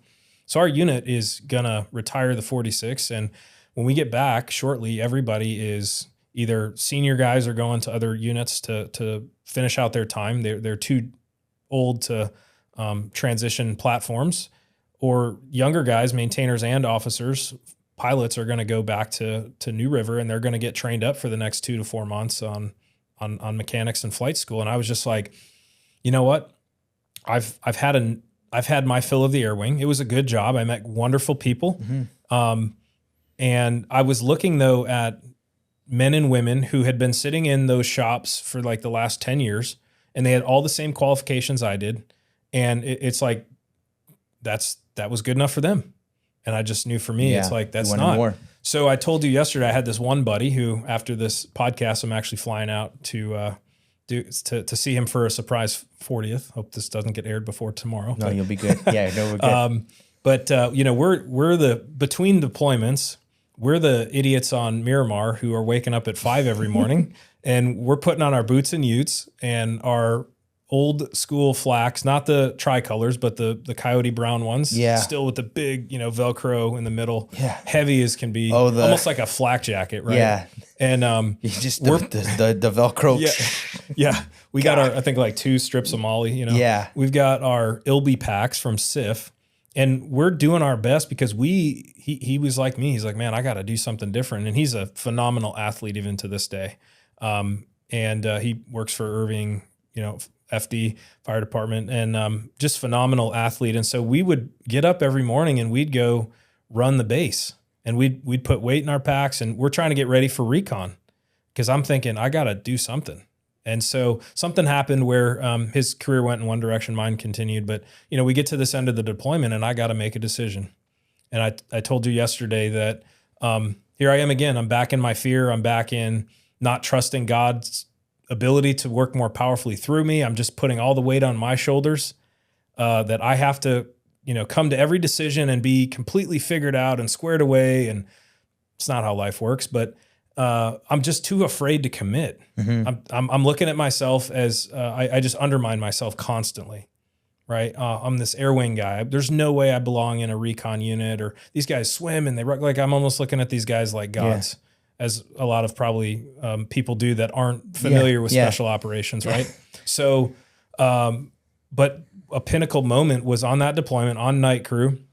My OIC, he sits me down and he's like, man, you got to get this figured out. Like, I've been hearing you talk about, the whole command knows you want to go be a grunt. Like, you need to go do it. And he like pulls a brochure out and he slides it across the table to me. And it's, I see on the front, it's like, join MARSOC or something. And it was an interesting time because the Marine Corps, obviously MARSOC had been stood up in 2005, right when I came in. But the Marine Corps had done something interesting for recruitment and retention, and they opened up an opportunity for all MOSs to go try out. Yeah. And so this was like the moment where I got really serious, and I had somebody, thank God for him, who pushed me outside of my comfort zone and made me confront that desire. I think that it's neat you point that out real quick though, and so we explain to the listeners, is like, especially like recon. I think recon still you have to go the 03 route first and then go recon, and obviously MARSOC now is open to people, but most other branches, their special operations, you can go from whatever MOS you're in, and you can try to go to selection and stuff. For the longest time in the Marine Corps, you had to be, I think it's 03 series, right, in order to even qualify. That's how it started out. Yeah. They pulled, I think, exclusively from the 03 community, whether that was recon or infantry. I know other branches, right, Air Force, Navy, and Army, you can come contracted in for special operations. Oh yeah, that's right. Yeah. So MARSOC is different because they want, and it's a good thing in theory, like you want more experienced guys. We don't have as big of a pool to work with like some of the other components, but the they obviously, apart from being an 03, they scrubbed that, right? But they still had requirements. You still had to Correct. be a certain rank. You had to have certain time and grade. I think a deployment was favorable at that time because the whole Marine Corps, if you hadn't deployed, like then you were kind of like the odd man out. But, so there were You those. must be part of the band or something. Yeah. Well, the band was still over there. Yeah. but- What's funny is those guys pick up rank fast, man. You're like, believe it. whoa, you're a staff sergeant. When did you get in? Last week? Like, Yeah. come on now. So, but that's when it got real. This brochure. So the deployment ends, and the squadron is well on its way shutting down. We had, we talked about the leadership element a little bit earlier.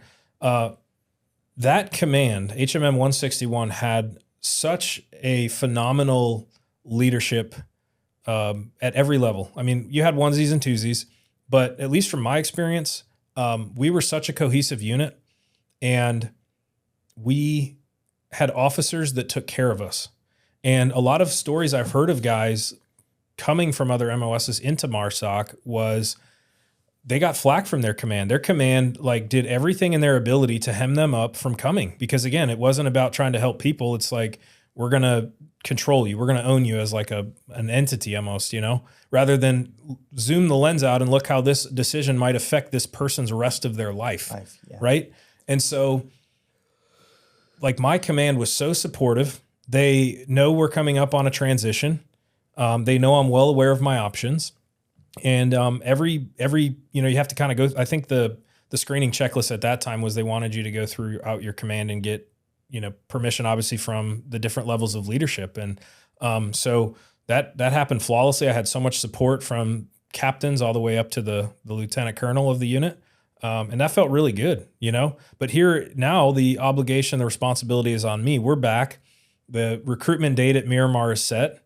And, I put my camis on and I go to this thing.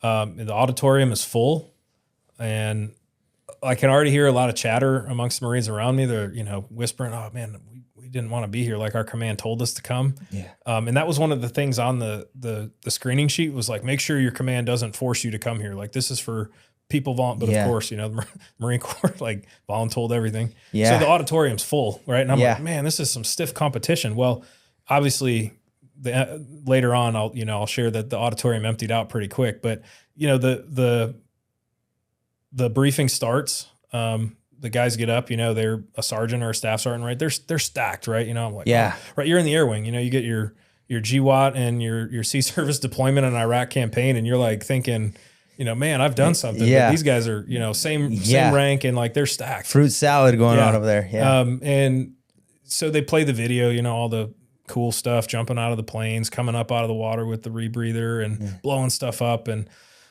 it's just like, you know, obviously you've watched videos like that before, but in that moment you're like, this is it. It's like, I'm at the gateway, the first of many gateways. And then Mr. Arnold gets up, and I think he was like the head recruiter, part of the recruiting team, of course, at that time. And they would travel around all the other bases. And, you know, he was definitely stamped to be a Marine, that guy. And he gave his spiel. It was real down and dirty and really straight to the point. And he said, if you're interested in this, see me in the back, line up single file. And if you're not, get out. And so I think I was pretty close to the back, and I got like third or fourth in line. And real quiet, kind of a real somber environment, you know, because I think other guys there are from MWSS or they're from their admin shops there, because nobody on Miramar is really in the ground side of things. You might have onesies and twosies, but my turn comes to meet with Mr. Arnold, and I hand him my paperwork packet, and he opens the manila folder and starts searching through. It's real quiet, and he checks a few things off, and he closes it, and he squares up with me. I mean, turns in his chair, and he just squares up with me like you and I are now. And he goes, "Are you ready to do this?" And I said, "Yes, sir." And he's like, "So you're telling me that you're able to get yourself ready and go to the next level?" And I said, "I'll do what it takes, sir." And so he said, "Here's a workout packet. You're committing to me that you're going to take this seriously, and that when you show up day one of selection, that you're ready to go." And I said, "Yes, sir." He said, "I have June or I have September." And I said, "I'll take September," because it was about April at that time. Yeah. And I'm like, I'm just back from deployment. I want to make sure I'm dialed in. Yeah. And so now it's real. I sign it. I sign the whatever form. I take it back to my command to file with S1, and so orders can get me down to North Carolina. And MARSOC is still kind of being built at this point, right? Like the first individual training course classes are only in session right now. And so I go back to my command, and now it's go time. And I'm super gapped. Like I had some swimming experience through aircrew training, right there at the Miramar pool, but like it's a different swim qual.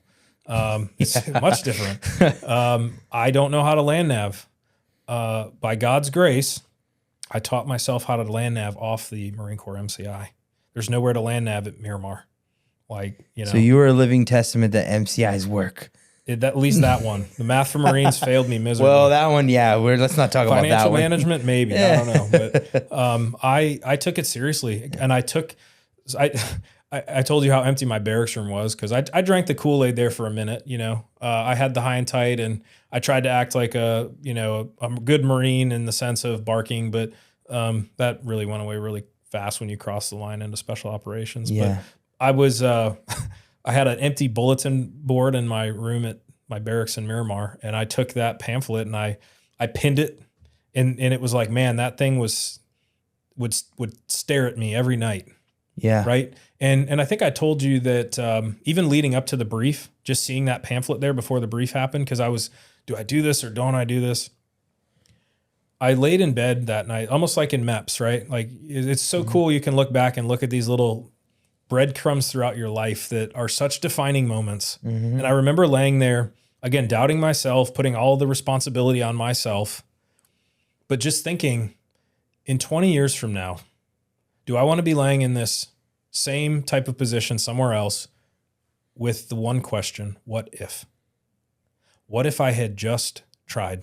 What if I had just had the courage to go out and give it my all? And that was what really tipped it for me, I think, post that conversation. Yeah. To finally make up my mind and say, I'm all in with this. I know it's going to be hard. I know it's going to be unlike anything I've ever done.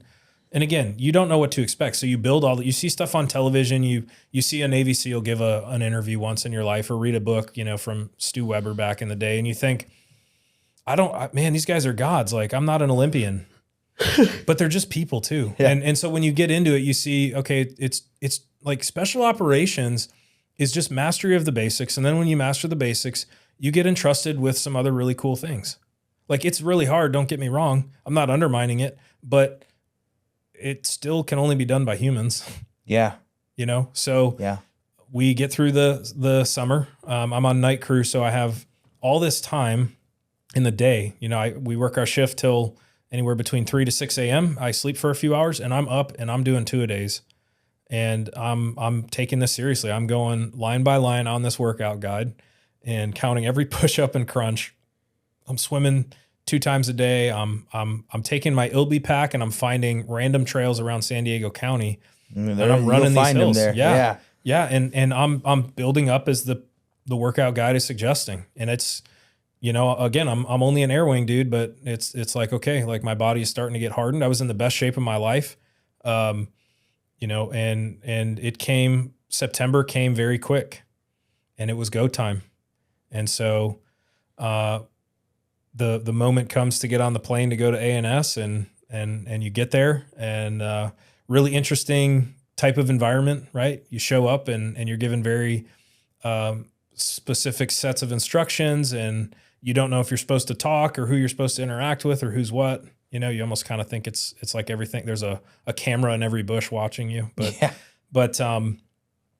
we had our kind of admin period, but then we were sent out to where the selection happens. And it was intense. I mean, I told you yesterday, I failed my first day of land nav. Like, I couldn't find one point. You talk about a pucker factor moment. For anybody, listening, if they want to see what ANS is like, you can get the book Chosen Soldier, I think, by Dick Couch, or there's a documentary from back in the day. I think Discovery put it out, called 2 Weeks in Hell, and they give you a behind the scenes look at Army SF assessment and selection. And ours was kind of a hybrid between Army SF selection and Delta selection. Yeah. And so it's still intense, of course, but it for me, it was the most challenging thing I had ever done up to that point. So when you start going through it, it starts to work out for you. You're starting to get through it. You get through it. What at this point now you're like, what's going through your mind? You went from the air wing to now you're a Raider. Like, well, this is just selection, right? Yeah. So this is like one of when you get through the whole thing, all yeah. ITC, yeah. So we can accelerate that for Because sure. how long is it ultimately for you guys? Selection is it's longer now because they have a preparatory phase, like it's like a month, and then like ANS is 3 weeks, I think. Still, Yeah. I've been out of the game for a little bit, so I could get corrected on that. But and then you go to ITC, which I think depending on how the holidays fall, it's anywhere between 10 months to 10 or 11 months. So that's a good chunk of time, and that's just your basic schools, right? Then you've got to go, like, you're just trained up to be a basic operator. Yeah. And kind of just one bookmark or one thing to note, again, looking at how I was treating God through all these years, it's like, oh, here's this fancy, shiny new thing I want. So let me kind of, do things different than how I was to not be mad at him, or, like I want to make sure that God gives this to me. So let me try to just fix how I feel towards him, or, cause it was more of, again, like, God, give this to me so I'm not angry at you anymore. Yeah. And God is so patient. It's like, we don't deserve to really treat God that way at all. But he's so patient to work through us and mature us in those mindsets. So yeah, I get through the training.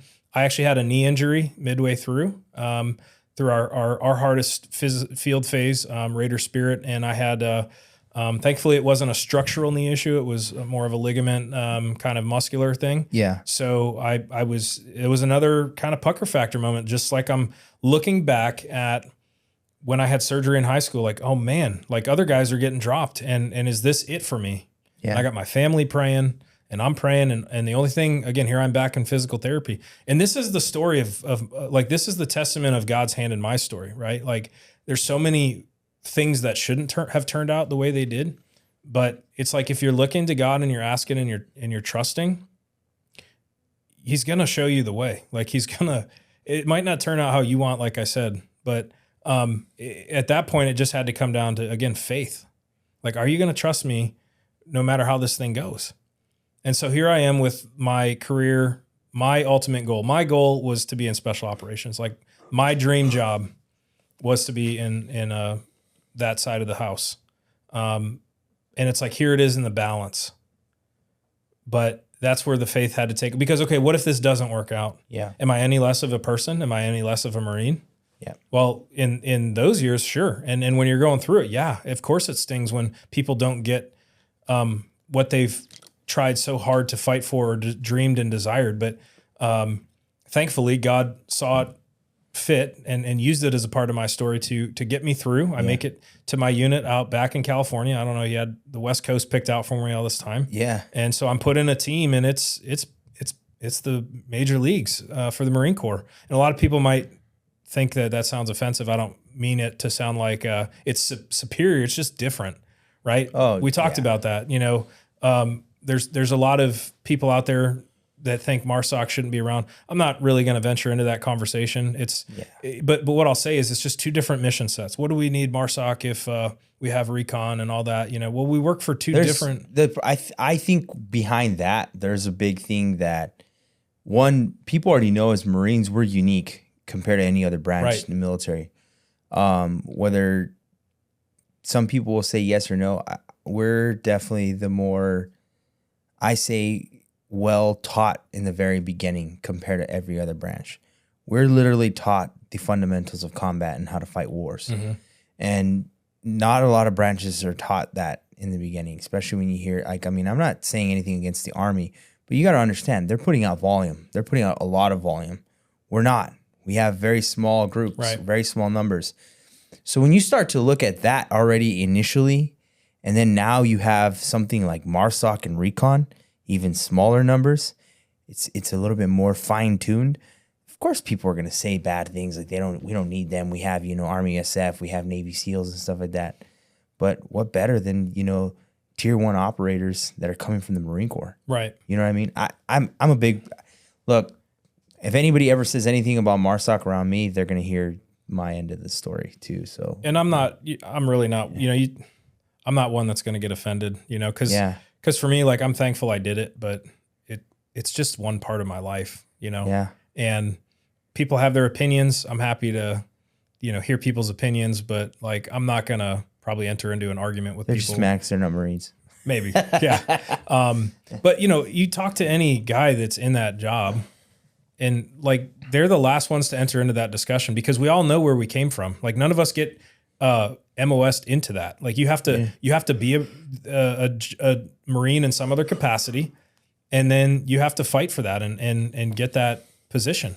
And we say it in the teams, like assessment and selection isn't just a one-time thing. It's every day. Yeah. So I'm going to revisit really quickly what you talked about, that silent professional thing that I wanted to say. And it's kind of an interesting time I came in because, I came into my unit when Afghanistan was still really hot. And,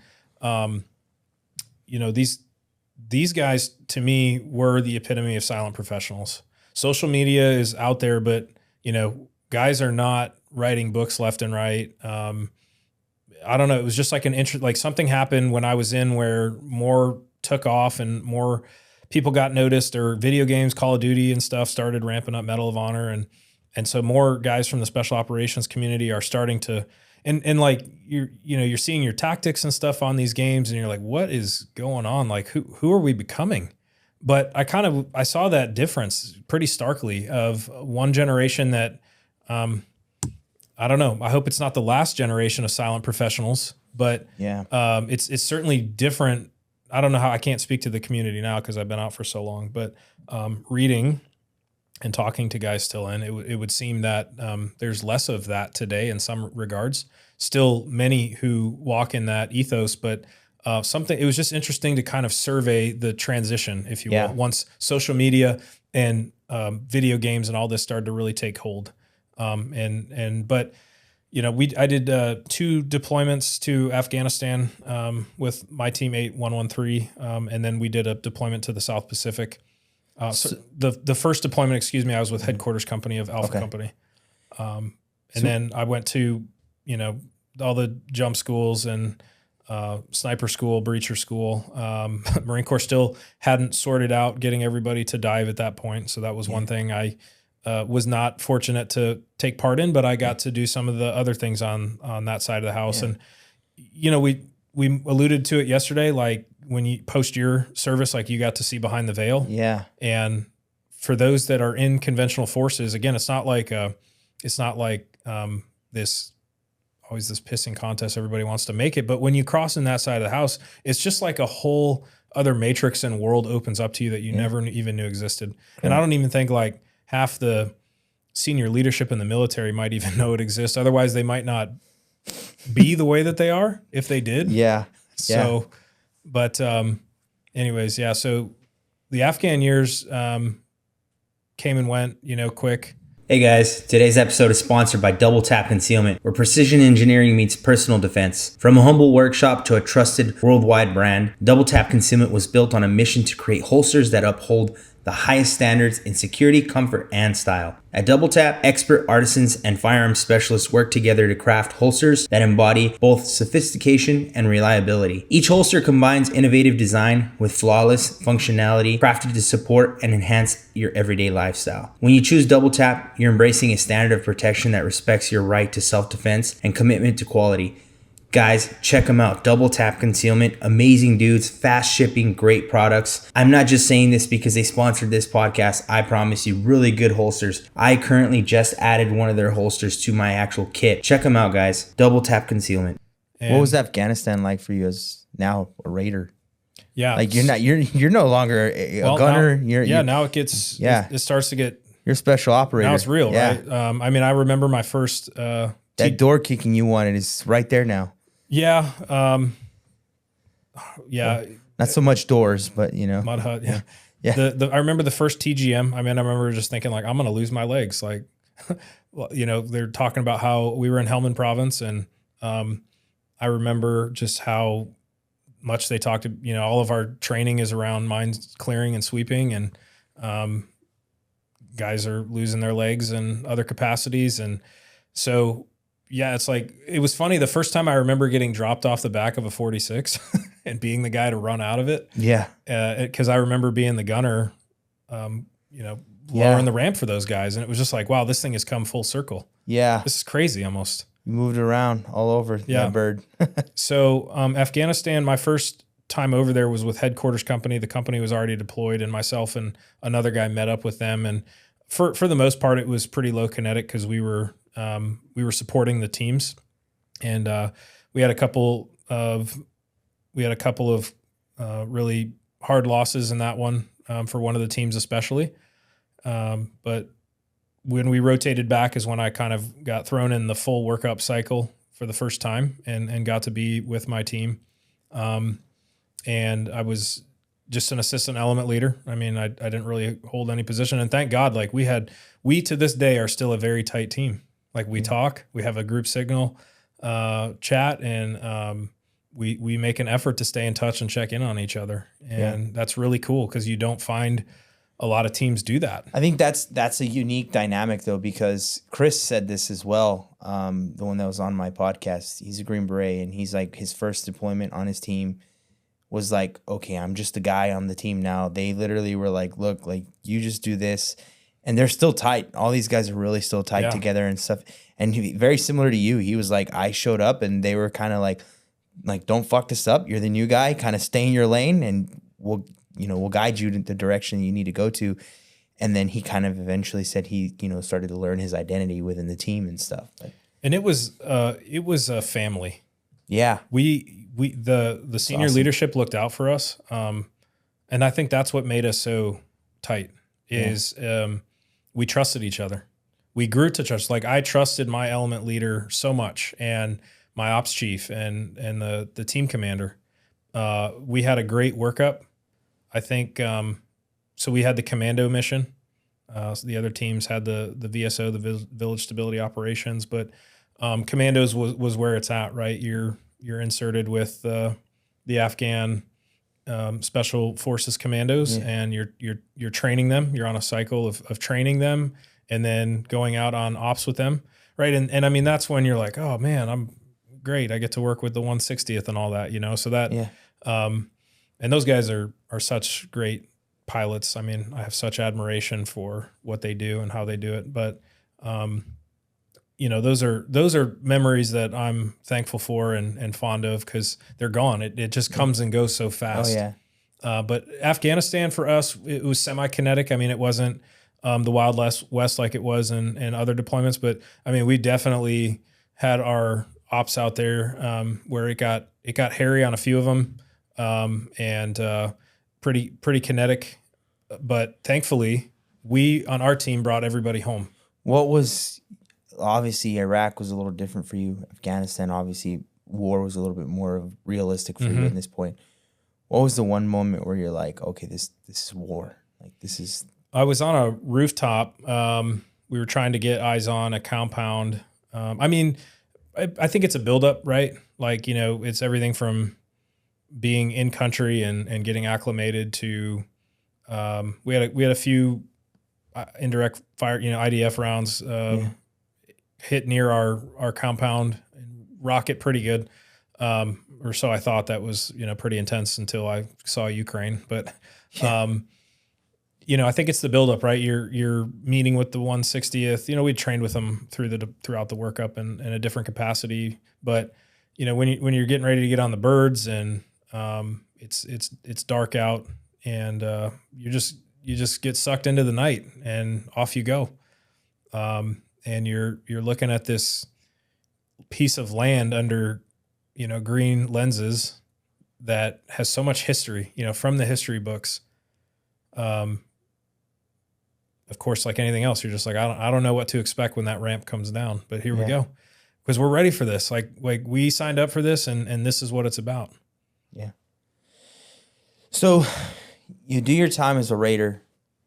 You did 3 tours to Afghanistan? 2 to Afghanistan. And then we that's right. had that really stark shift. The SOCOM realigned us to PACOM. So we hung up our our deserts, and we put on tricolors again, or greens. Yeah. Tricolors was what we had in Afghanistan, but we Yeah. put on the greens, and we picked up our amphibious skills again, and that was just really a stark transition, right? I think I definitely wanted to talk about your story last night where you told me about that. We were talking about the Yeah. the airsoft operators. Yeah, we were in the Philippines at our base, and it was a Filipino base. I'll spare which one, but we were working closely with a Navy helicopter unit, HSC 85. They're a special operations capable asset for the Navy, and so we had a LZ on the hill around the corner from where we were staying, and we had some kind of training plan with them that day for an upcoming operation with our Filipino counterparts. So we're trying to work up to it, and we're all kitted up as I think it was like a later start in the morning. You know, it's getting hot, but not as hot as the peak hours, and we have to walk up this little hill to get to the LZ, and I just remember like cresting the hill, and there's all these guys standing around cars. They're not on the LZ, but they're near it is where they park. This base they allowed civilians on. I guess there was a beach there and stuff, but Yeah. You know, it's kind of this weird dynamic. You got civilians floating around, you got Americans, and then Filipinos doing their thing. Yeah. The Filipino military. But like we came around the corner like face to face, and these guys are kitted out, and they look just like us. And like one of them has a Raider patch on his shoulder. And I was real skeptical. I'm like, what are these Chinese, like, you know, infiltrators or something? I'm like, who are you? And he's like, who are you? And so he answers first. He's like, well, we're the Filipino MARSOC airsoft team. And he's like, who are you? And I'm like, well, we're the United States MARSOC team, you know? So just like, I don't know how, like a once in a lifetime opportunity, you come face to face with. You had the real version and the wish version, right? Yeah. So I think they probably geeked out, you know, when the helicopters landed and we took off, but it was just That's so funny. funny. That is funny because, you know, I see a lot of these guys, like obviously, you know, I'm on Instagram and stuff, but I see a lot of these guys that'll do like crazy photo shoots and stuff like that. And they're just like, I'll talk to someone like, oh, hey, you used to do, like, no, that was just photo ops. And I was like, oh, okay. All right, cool. Like, all right. One guy, I thought he was a police officer. They had like police vests and said police and everything. It was a photo shoot, and I was like, "What?" I said, "Isn't that technically illegal?" He said, "No, we got permission that we were." I was like, "Oh, okay, I guess." He was like, "Media permission or whatever." I was like, "So none of you guys were cops?" He's like, "No." I was like, It's a bit scary. "Yeah, man." I was like, "That's crazy, man." But, yeah. So you do that tour. You finish that up. Yeah, and it was probably my hardest deployment because I was thrust into the team chief position, and it was before my kind of like stepping into that role, you know, like I probably had 1 to 2 more deployments to do before I was ready for that. But we had a kind of an emergency where the current team chief had a family emergency back home, and the command was like, "Yep, we're comfortable with him taking on the team chief role." And it was a very just hard dynamic for multiple reasons. But I just say that because, again, that was all God. Like, I believe he opened that opportunity and had me struggle through a lot just within team internal dynamics. And then, you know, you're still you're not in combat, but it's still a very high risk environment doing VBSS in the ocean at dark under nods on a bird or whatever, on a rib, coming alongside of a moving vessel. But, you know, it was a hard deployment for different reasons. And it really stretched me. And it was the last part of my career in the military. Here I am thinking I'm going to continue. Yeah. But we get back, and the command, again, I'm kind of on the fence. I don't know. Maybe I'm just really wishy-washy with big decisions, but I don't want, it's you know how it is. It's not a light decision. It's not like just signing up to go watch a movie or something. You have like 4-year, 5-year blocks of your life that are going to be owned by the government. Like, you don't want to just take that and walk away real, you know, simple-minded about it. But I thought I was going to re-enlist. I submitted paperwork to Headquarters Marine Corps, and they approved it, and I was going to do a 2-year extension. But God had other plans, And ultimately, he showed me that it was time to get out. Now, when I say showed me, I invited him into that process, just like I did at the other juncture for reenlistment and going to MARSOC, and just like I did going into the Marine Corps. Yeah. And when you ask God and you ask what he wants, or you're asking his input, he's going to show you. Yeah. And again, maybe it's not the answer you like, but at this point, Yeah. I'm still walking with God. I haven't turned to alcohol. I haven't still kind of turned to a lot of the things that are more popular. Yeah. But I'm still walking with God, but I'm very eroded at this point. I'm very empty. I'm like a shell of a human. I'm depressed. I'm not suicidal. The power of God in my life is when you put him first, like he spares you from a lot of hardship and trouble. Yeah. In the sense of, I don't mean like life isn't still hard, but what I mean is like you can go through a hard thing. And I walked away from the military without post-traumatic stress, having had hard things happen, having lost friends. I mean, that can only be credited to God's hand of protection in my life. Yeah. And it's a very real thing, obviously. You know, it's the line of work I'm in now, is helping people navigate it. But I'm just saying, like, when God showed me, hey, you follow me, like I'm gonna return the blessing, or I'm gonna spare you from things that if you did it another way, you're gonna experience a backlash from it. But yes, it was kind of a really quick transition. What's the thing they tell you right before you get out? Have a plan. Yeah. I had no plan because it came so quick. I literally got cornered by my command. And when I was already told, hey, you're going to be put in another rotation and you're going to go to more schools. Well, obviously we know needs of the Marine Corps. Something had happened and my number came up to go back to Lejeune and Stone Bay and be an instructor. Wasn't above being as an instructor for MARSOC, but I was also still pretty junior. And I was like, this is an organization where you give everything. It would be nice to get a little bit of professional courtesy in return. Correct. And it just, again, it was that moment where it was like, it's time. Yeah. I've been away from family for 10 years. My body is starting to break down physically, still suffering the ramifications of that today. And also I'm very eroded, like I said, as an individual and a human. Yeah. And so I invite God into this decision and he clearly shows me, but I have like 30 days to go through, MESEP and get out. Yeah. So you finally make this decision. You're like, okay, I'm getting out. You're going through the whole phase to get out. Obviously, we all know that there's not like this true warrior transition phase. It's kind of like, all right, you do all the stuff you need to do to get out. You get out, and then now you're a civilian. How was that like when you walked right back into the civilian world? Well, thankfully, I had family out there, so I was able to like move 40 minutes away to San Diego and drop my gear in the garage and have some time to figure it out. Yeah. But I did what we all do. I just tried to rush to the next thing rather than like sit back and actually analyze what I had just been through. This major life moment for 10 years have stamped me. Yeah. And again, like the Marine Corps really got good at stamping you to be their way, but they're not really good at returning you to be set up for who you need to be on the way out. It's getting better. It's getting there, the SOCOM or the soft side of the house, the SOCOM side of the house. Like we have the Honor Foundation, THF, which is good about helping special operators transition more into the business aspect. And there's other programs out there, but like when we're talking about like who you are as a human being, like that's still a component that nobody has gone near. Yeah. And so I'm trying to figure it out on my own, right? The little annual safety briefs we get, they educate you on sexual assault in the workplace and be aware of terrorism threats and all that. We just got finished fighting the global war on terror, but okay, if you think a 20-minute click through slideshow on MOL is going to help me, sure.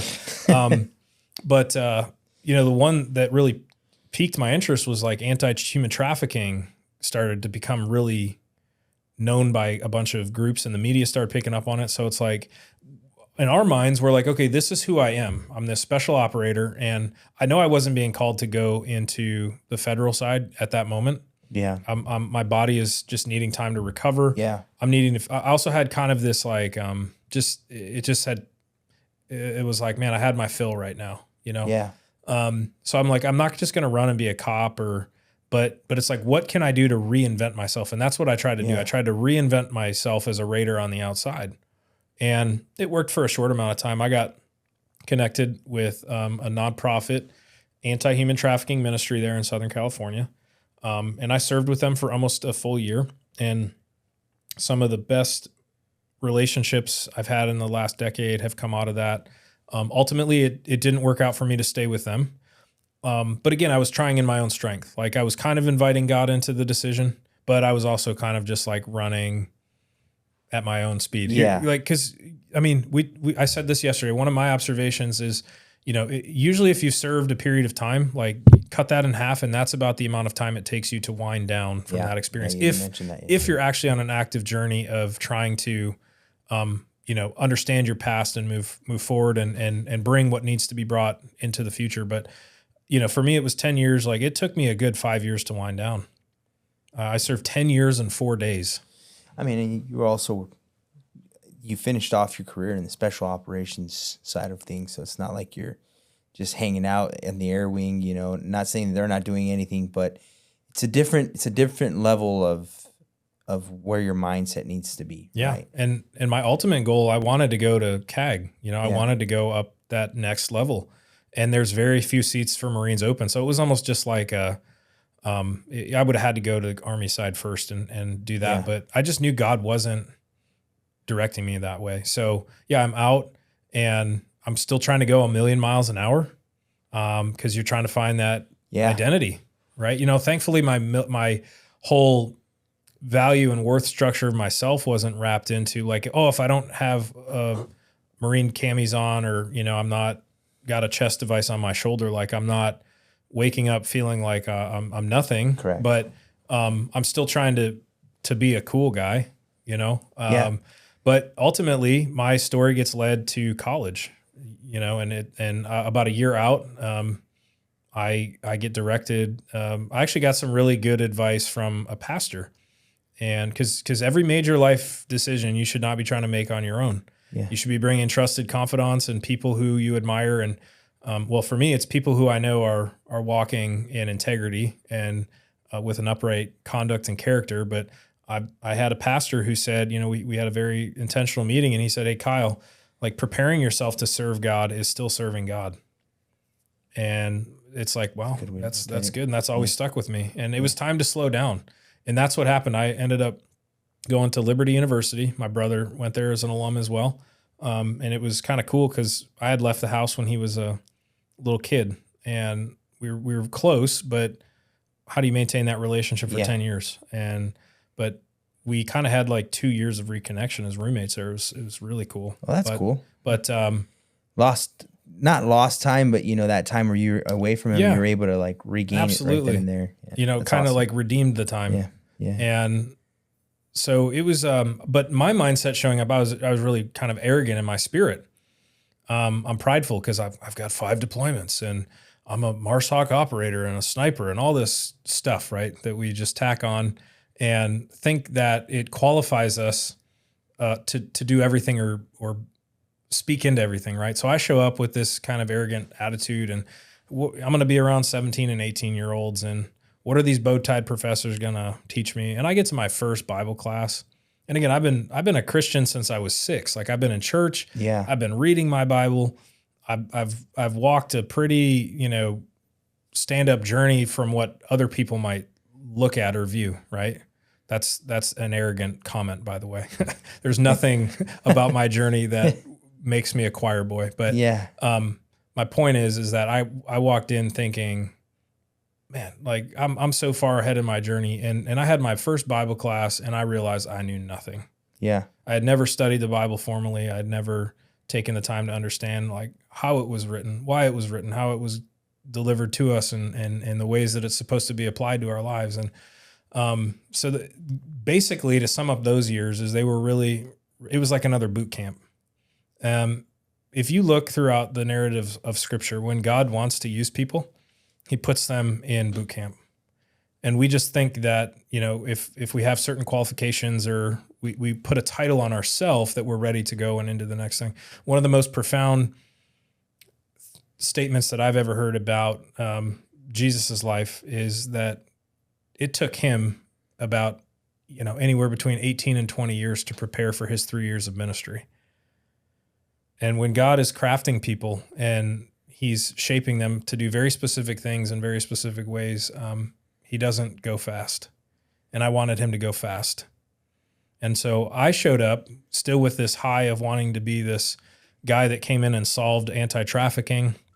And I crafted my whole degree that, you can do an interdisciplinary studies degree. Yeah. And, so I make this degree as cool as I can, that when I get out, like, I'm going to go after this issue. But somewhere in there, you mature, you learn what college is about. God's working on my emotions. Like, I was so dead inside.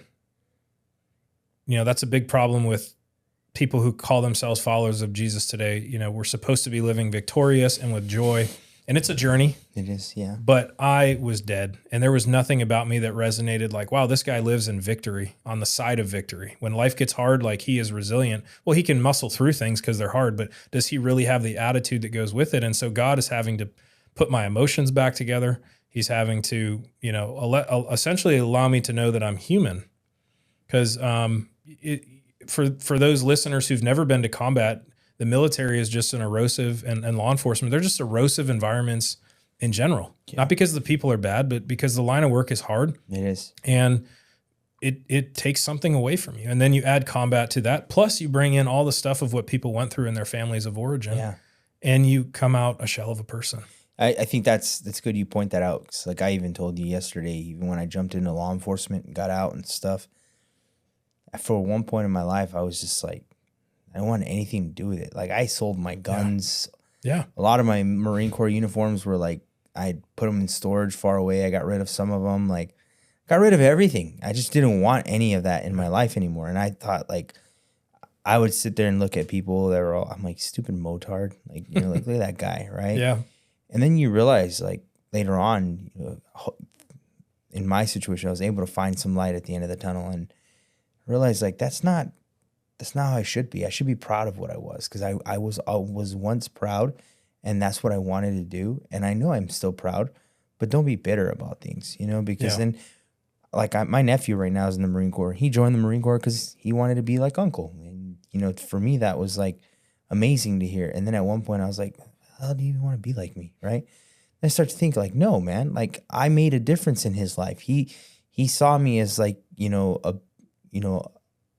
not just an uncle, but a father figure in his life. And he took motivation. So me being bitter and nasty about things doesn't help the fact that I have people that are watching me that are motivated by me, right? Mm-hmm. And you're like over here being bitter and like, this is stupid and stuff. And it's like, no, because then now what are they going to believe, right? I have a buddy who always wanted to be a special operator. You know what I'm really thankful for? The men in my life who are still strong men of character who are never served in the military. Like, they have a different component of masculinity and manhood. I'm not going to use the buzzwords of today, my feminine or my our masculine energy and feminine energy and like toxic masculinity. No, just like they bring such a different component of manhood today. Yeah. Without the military. And I'm like, man, that's been really growing and refining in my life. But I was griping to him at one point about, like, man, how let me tell the story in order before I get ahead of myself here. But I was griping to him once that, like, man, I wanted to go to CAG and do all that stuff. And he just stopped me and he's like, Kyle, I never got to go do that stuff. And, like, you have got to jump out of planes and assault ships in the ocean and go to war. You have gotten to live, like, a lot of men's dreams out there that never will get to, so just be thankful. And it was like, wow, he's right. Like, be thankful. And of course, the way I look at my life is different. A lot of people look at their life as giving themselves the credit for doing the things that they've done and accomplished. Yeah. And I don't want to take anything away from how hard people work to get where they are and to accomplish what they've accomplished. But for me, because I gave God the title and deed of my life years ago, God has directed me and said, okay, well, you think you're going into MARSOC for yourself, but you're not. But I'm going to give you everything. I should have failed ANS. I should have failed ITC with that injury. Yeah. He did it all for you, man. So they only let like the first 10 top studs of A&S come through. And then they board everybody else. They put you in a room of like, maybe I'm embellishing it, but it was like 30 enlisted and senior enlisted and officer guys. It was this horseshoe room where they give you your final kind of questions to see if who you are on paper is who you are in person. Like I should have failed all this stuff. And it's not because I'm a bad operator or like, I'm definitely not the best. Like I will not sit here and there's so many things I could take you to that I should have failed. And it's always been God to say, nope, I'm showing you, I'm reminding you that you can't do this without me. It goes back to that conversation in the night in the hotel room before boot camp. And, so I never gave myself the strength to do it anyways. So this next phase with college, like I have to take that same mindset there because this is the real battle for most men and women that get out. They don't want to be confronted with who they are. Yeah. They are so afraid to go on that journey of what's inside. And I encourage them. I tell them all the time, don't go alone. First of all, we have to take the journey. Yeah. We have to. Yep. Because a few things are going to happen. Number one, it's either going to eat you up and the worst is going to happen or something significant is going to happen. Or the second thing is you are going to forever remain on the X of whatever that was back in your life or that moment that you clarify as being the best. We had a guy come through Mighty Oaks, an old Vietnam vet, and he had been struggling for decades with what he saw. And we did the math for him. He's like, we're like, how long are you, how old are you? And he tells us, he's in his mid to late 70s. He's an old guy. And it's like, how long were you in Vietnam? I think it was like less than 2 years, maybe 2 years. And we, some guy faster thinking than me, he pulls out the calculator and he does the math and he's like, do you realize that you have allowed a like 3% episode of your life dictate the other 97%? And it was just like, wow. Hey guys, this episode of Calling Your Shot podcast is brought to you by a brand that embodies the essence of quality, durability, and American craftsmanship, G Chief Leather. Now let me tell you a little bit about the man behind this incredible brand. G Chief Leather is the brainchild of a true American hero, a husband, a father of 2 beautiful girls, a crime scene investigator at the local police department, and a retired Army veteran with 24 years of service. After 8 years as a medic in the infantry, he graduated from the Special Forces Q course as a communications sergeant in 2010. He spent his final years in the Army as a team sergeant for the training detachment, testing, selecting, and training future Green Berets. With 6 deployments under his belt, including Iraq and 3 tours in Afghanistan, he knows a thing or two about resilience and toughness. In his limited free time, he pours his passion and dedication into crafting the most badass leather wallets you will ever see. G Chief leather wallets are designed with military inspiration, focusing on durability and quality. Every wallet is made from materials sourced right here in the USA. Here's a little backstory. In 2017, while deployed in Anbar Province, Afghanistan, the founder of G Chief lived in a van for roughly 25 days, running daily operations in the valley. It was there that the need for a wallet that could withstand the harsh conditions of special operations became clear. After countless versions, field testing, and input from fellow special operators, the G Chief wallet was born. It's a product that stands up to the rigors and military life that reflects the dedication and service of its creator. I've got my own G Chief wallet, and I can tell you, it's a game changer. Whether you're a veteran, first responder, or just someone who appreciates top-notch quality, this wallet will not let you down. So head on over to gchiefleather.com and check out their amazing selection. Trust me, you will find a wallet that not only looks great, but also stands the test of time. Support a veteran-owned business and get yourself a wallet that's as tough as you are. G Chief Leather, where durability meets craftsmanship. Thank you for tuning into the Calling Your Shot podcast. Stay safe, stay strong, and keep calling your shot. That's crazy to see it that way. It is, but it's the story for a lot of people. Yeah, a lot. Because a lot of times we're stuck on the X, the X being where that event happened or that incident or thing in our life. You walk around the VA and there are those old timers. I'm not, again, none of this is to take anything away from the being proud of what you've done, but you walk through the VA and you talk to some of these vets, they just go there. I don't even think they're there for appointments. I think they're lonely, and I think that they don't have anybody, and they only feel the camaraderie of what they once had like 4 decades ago. Yeah, you're searching for something that you felt comfortable in at one point and in your life. They've never gotten to get beyond like why they went through the military or what they had to go through that hard thing for, that was going to prepare them for the next thing or the ultimate thing that they were meant to do in their life. And maybe for some people, the military is that ultimate or next thing or only thing. But for a lot of us, it's not. And you see this identity. I mean, you see it in any athlete, right? Who either his career ends and then he's stuck doing like just promos for commercials. Like that's it. Like that's it. And then you're a commentator on a couple segments. Or worse, man. Or you get that guy who blows his knee out and his career is done and his life just falls apart. And why is that? It goes back to the identity issue. And we were talking about our company, our company's ability to kind of start policing our own. Well, we had a reunion back in March. It came off the heels of a suicide. We just said, guys, we got to stop meeting like this. Caskets are not the appropriate time for us to be checking in on each other. No, yeah.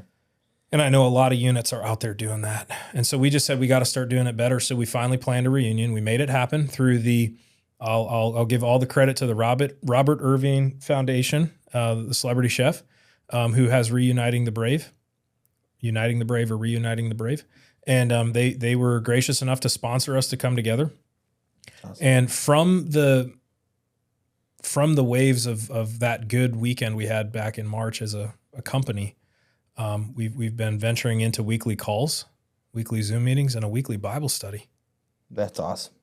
And because why? A lot of guys are like, man, I've been missing something for some years, and I'm curious now. And now that I'm a little bit more settled down, now that I got kids and life is looking a lot more intimidating, and parenting is a whole different beast. I want to get some things answered and some things settled. Awesome. So I get through the college years. God completely, just does a work in my heart. I think I'm ready for freedom. Yeah. I've just been owned by the military for 10 years. Yeah. College, I came out with, I got smart. Somebody said, hey, why don't you come out with like an actual skill set to offer instead of a hodgepodge of, conglomeration of subjects learned. So I took the aviation track. I became a fully rated pilot all the way up through flight instructor. I thought I was going to be a missionary pilot. That's another story why I didn't, but for not bad reasons, just more time-wise. But I also got a minor in what's called exegetical preaching, and it teaches you how to preach God's word. Because I knew that what I was going into next, God, I don't feel called to be a pastor per se, but whatever I do, God's word is at the center of it, so long as people want to listen. But God's special operator, man, going in for the hard task. Well, people into the right. He didn't put us on this earth for easy ones, Yeah. We always, how it is in the grunt world, right? We're always looking. What do they tell you to avoid when you're on patrol? Natural lines of drift. And we as humans, what's a natural line of drift? It's something like an animal trail or just something that would take you on an easier path, and they tell you to avoid those because the enemy's either there or they've created them or they're going to know to look for you. Yeah. There, right? So what do? You take the hard path. And so where do I get my example to follow? Well, when I crack open a Bible and I see how Jesus lived, this God who humbles himself to come be with his creation that has spit in his face, but loves them so much that he doesn't want to leave them to their depravity and their eternal separation from him, comes to the earth to share their human experience. Because what do we look for in any leader? Somebody who can relate to us. We sometimes like that Mustang officer more than just the guy that went through the academy, right? Yep, it's true. Not taking anything away, but it's like, wow, we've got this guy was a staff sergeant. An automatic level of respect. Yeah. Versus the other one, it's got to be built. So do we want a deity that we follow? And by the way, everybody follows a deity. They either attribute it to a religion, which following Jesus is not a religion. Correct. It's a way of life. It's an identity exchange. Right. But you either follow a deity through a religion or you follow a deity unto yourself. You will follow somebody. There is a God in your life. You just don't know how to label it, perhaps. Yep, that's true. I think it's funny because I get told all the time, like, oh, are you Christian? I'm like, well, I'm not saying I'm not. I said I'm just recently I've been very, not against, but away from religion because there's been so much that has changed in the last couple, decades with religion, right? But that doesn't change the fact that I believe in Christ. That doesn't change that I want to follow Christ, that I want to walk his walk.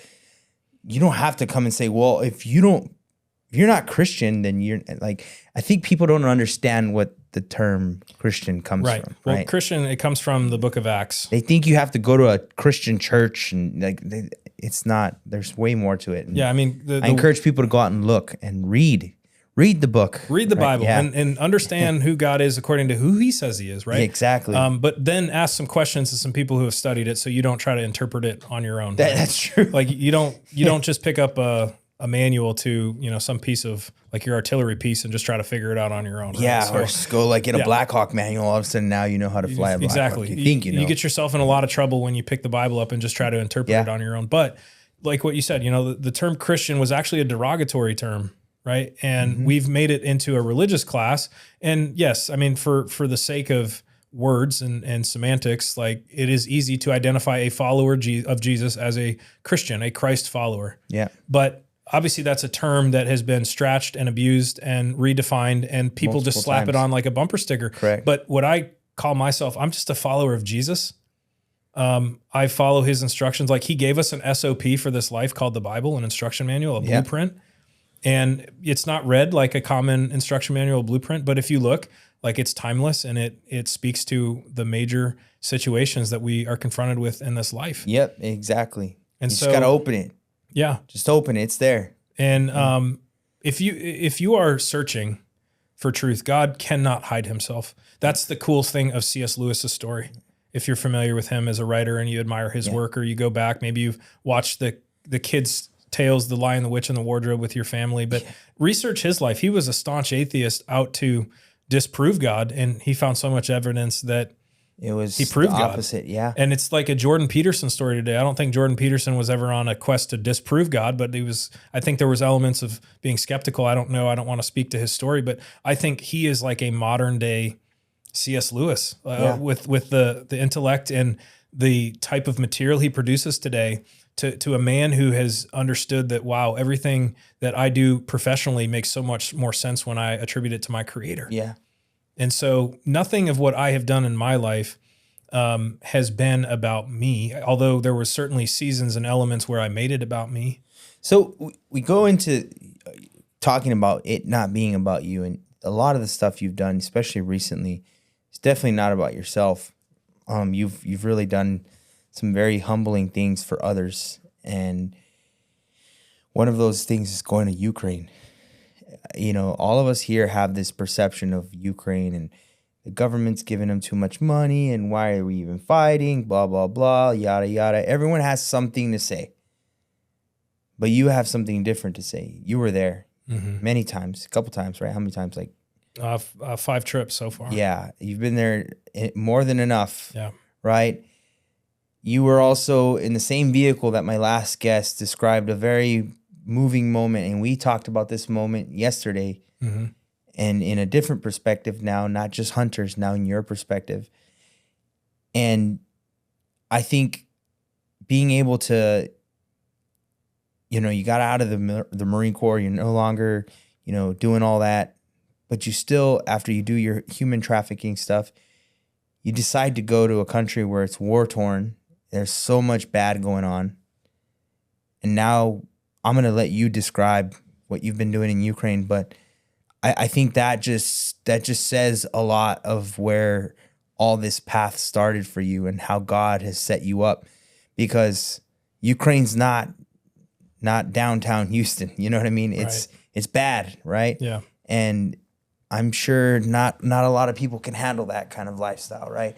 But it's almost like you were molded to get there and be a different person, because, I mean, I don't think a weak person can go to Ukraine and do what you're doing and get some of those guys to, experience what you're trying to help them. I know you guys have done a lot of different things in Ukraine, but I'm going to let you explain. Thank you. There's so many things I want to say about it. And again, like when I look at the story of my life, it's been a bit of an arm wrestling match where I always lose with God, right? Of trying to take control, trying to tell him what I want in the ways I want it. Well, he gave me the desire in the first place. Like, men are intrinsically woven with the desire to want to be defenders and protectors if you pull on that thread, and if it's kind of developed in the right way, right? Yeah. So, but I hope we keep that mentality now and bring it back into a lot of our younger men. We seem to be on a better path, hopefully moving forward. But for me, so the opportunity comes up to go to Ukraine, and I had told myself a lie for a lot of years in college. I am so far outside the military. I haven't done anything cool. I'm sitting, 1 minute I'm getting shot at in Afghanistan or whatever, fast roping down a rope onto a moving ship in the Pacific. And I'm in, like, the next thing I'm stressing out about is a math class. It's a real thing though, right? Yeah, So it's just like life turned really dull. And we're so tempted to think that when the pause button is hit, like that's it. Like, oh, the best years are behind me. And that's the lie that a lot of guys and gals are telling themselves. But I didn't learn, Chris, everything that has been brought into focus over this last decade is that all of that was just the stepping stone for what I'm doing now. Like now I really understand, at least in this moment, like what I'm supposed to be doing, because it was all parts of a puzzle that have equipped me. It was never supposed to be all about that or just for that, but they were major parts. So the opportunity comes up to go to Ukraine, and the lie I had told myself was this: the best years of my life are behind me. My buddy who kind of corrected me and saying, you should be fortunate and thankful more than griping about what you didn't do about in comparison to what you have been able to do. He also used to joke with me and say, you look like a guy who used to do really cool things, but doesn't anymore. Right. And it's like, ha ha, but it's like, man, he's right. And so that builds into, he didn't plant that lie or build into it, but it's like, man, I that was like fuel for the fire for me to be like, yep, the best years of my life are behind me. I'm just a washed up former Marine, I'm like, what? I'm 28, 29, like, come on, there's still so much life left to be lived. Yeah.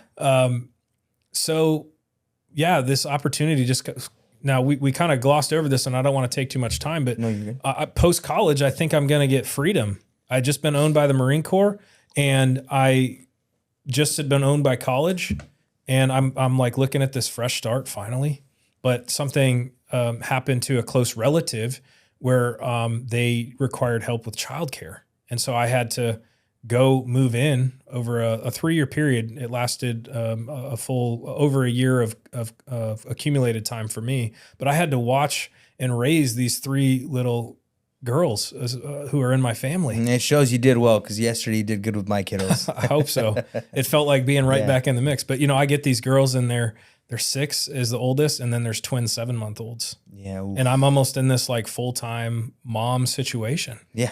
And again, it's cool how I look back now, and that absolutely equipped me for something that God is having me do right now. But I'm owned by this situation, and then the invasion kicks off, and I'm like, there's no way I'm going to go be a part of this, but God puts this desire in my heart. Get ready. What does that look like? My passport's coming up for expiration, and I just feel this sudden urge to get it in for renewal. So I send it in. About 2 weeks later, I get a phone call from a colleague who does anti-trafficking in another part of the world. And he says, hey, we're taking a team over to Poland to interdict the women and refugee women and girls, children who are coming across, because traffickers are scooping them up by the dozens. Yeah. And so I was like, man, here's the situation. Like, thankfully the situation in watching these young girls has taken a pause. I can reprieve for a moment from being a mom. And my wife calls me Mr. Mom sometimes. great movie, Michael Keaton. But he says, hey, we're leaving in 2 weeks. And I said, dude, I just sent my passport in for renewal. He's like, here's the deal, man. If it comes, great. We'd love to have you. If not, no worries. Like, I know you can't control your government. So the State Department's website had said, 6 to 8 week minimum of return. And I had just sent it in, and I prayed. I'm like, God, if this is from you, like you're going to provide a way. So show me. If you can do that through the bringing me my passport, I'll know I'm supposed to go. 24 hours later, I had my passport. Like, you can't make that stuff up. Yeah. And then people, friends and family are aware, and they start to offer up financial support. They're like, we're all about this. You're going to help women and children who are, being bombed and now being ushered into pornography and sex trafficking. Like, go. So all this money starts to flow in, and I get over there. And we had only agreed to about a month with this organization, but I linked up with a guy from New Zealand, and we had similar military experiences and backgrounds, and we just instantly hit it off.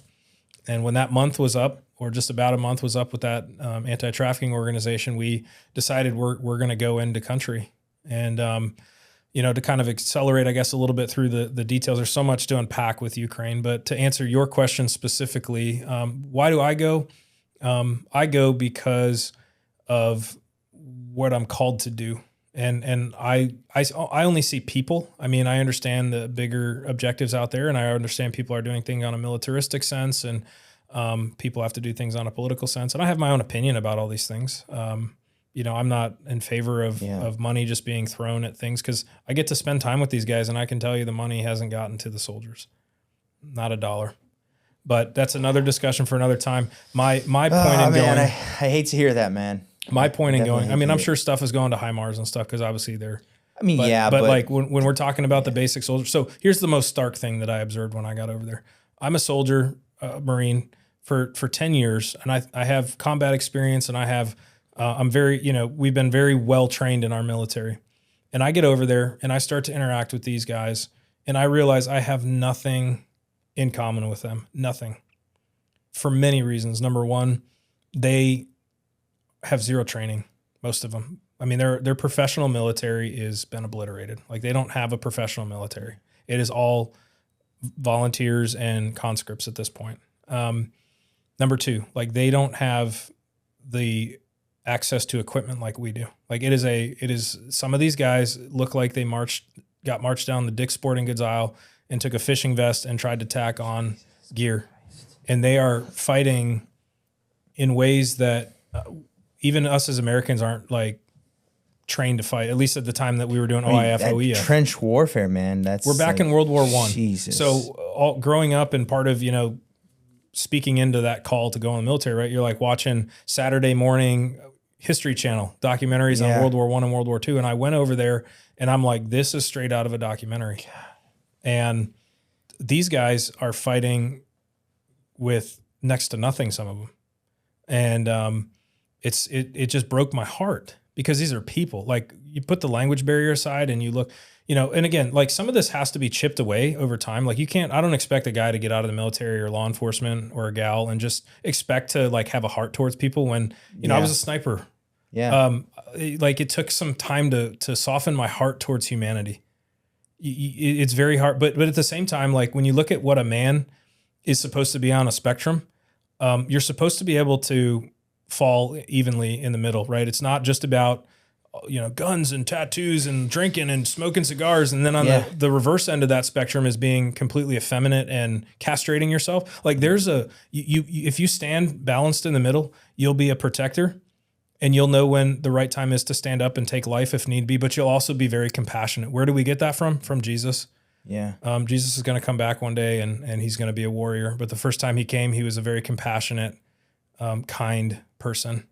And we are called to straddle both sides as men and warriors. Yeah. So I'm over there, but my heart is broken. And if you're not on a journey with God, then you won't understand the value of human life.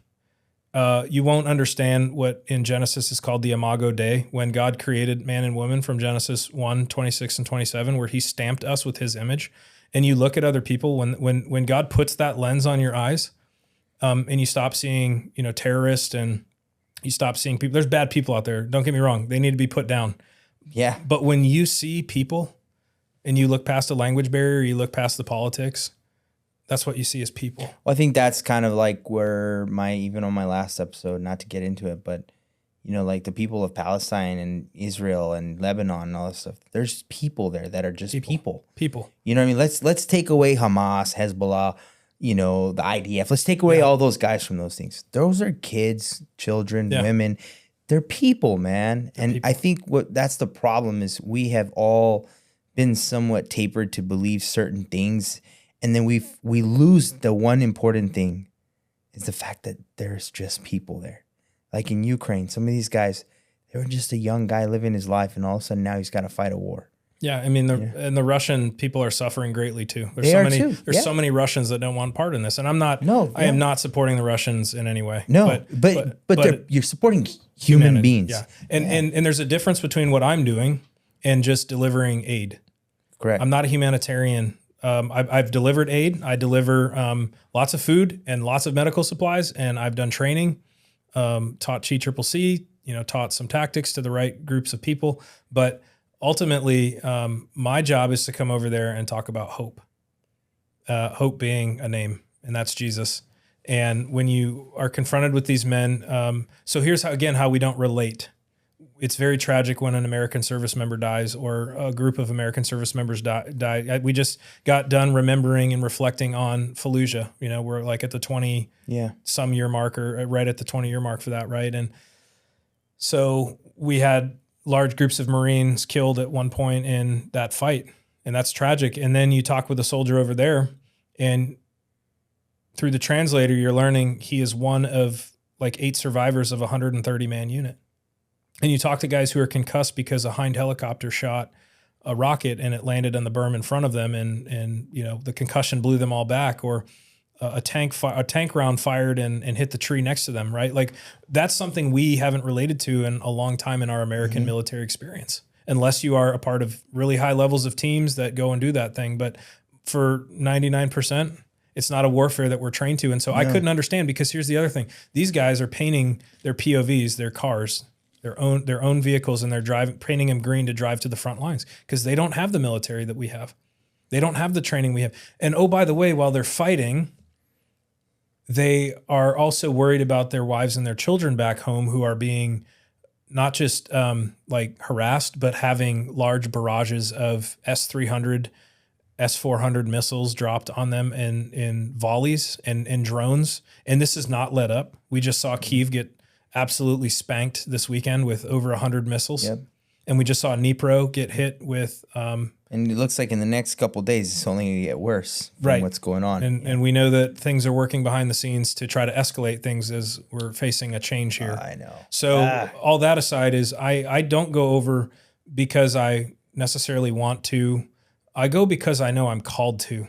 And I do want to with that calling. I don't go over there just because I'm trying to get likes. Nobody even knows I'm over there, right? Like, again, I'm not on social media. Yeah. I mean, that might be coming later for my business. But it's not me. I've never had it. I'm 37. I don't live my life by likes, and we're going to have some comments probably from this, but it's not like it's going to derail me from doing what I know God has called me to do. But why can I go over there? Because I've been on a journey to understand why God put me here. And it's not like it's just about Ukraine. I go to other parts of the world. My job is to go to the hard parts of the world where people need to hear hope and understand that their life, there's a plan for their life. Because when you look at God stamping his image on every human, God doesn't make mistakes. God doesn't make junk. There are some very bad humans, and there comes a point, yes, where some bad humans have to be put down. Yeah. But before that point, there's also some terrorists around the world today who are walking in truth of who Christ is, and on the other side, and now trying to save and preserve life. And we just don't know unless we're willing sometime to have a conversation or go into those places. But it took me going on a journey of saying, God, I remember I started working with Mighty Oaks in college. I blew out my ACL while I was in Africa on a missions trip to do anti-trafficking stuff. And that sidelined me, and there we go again.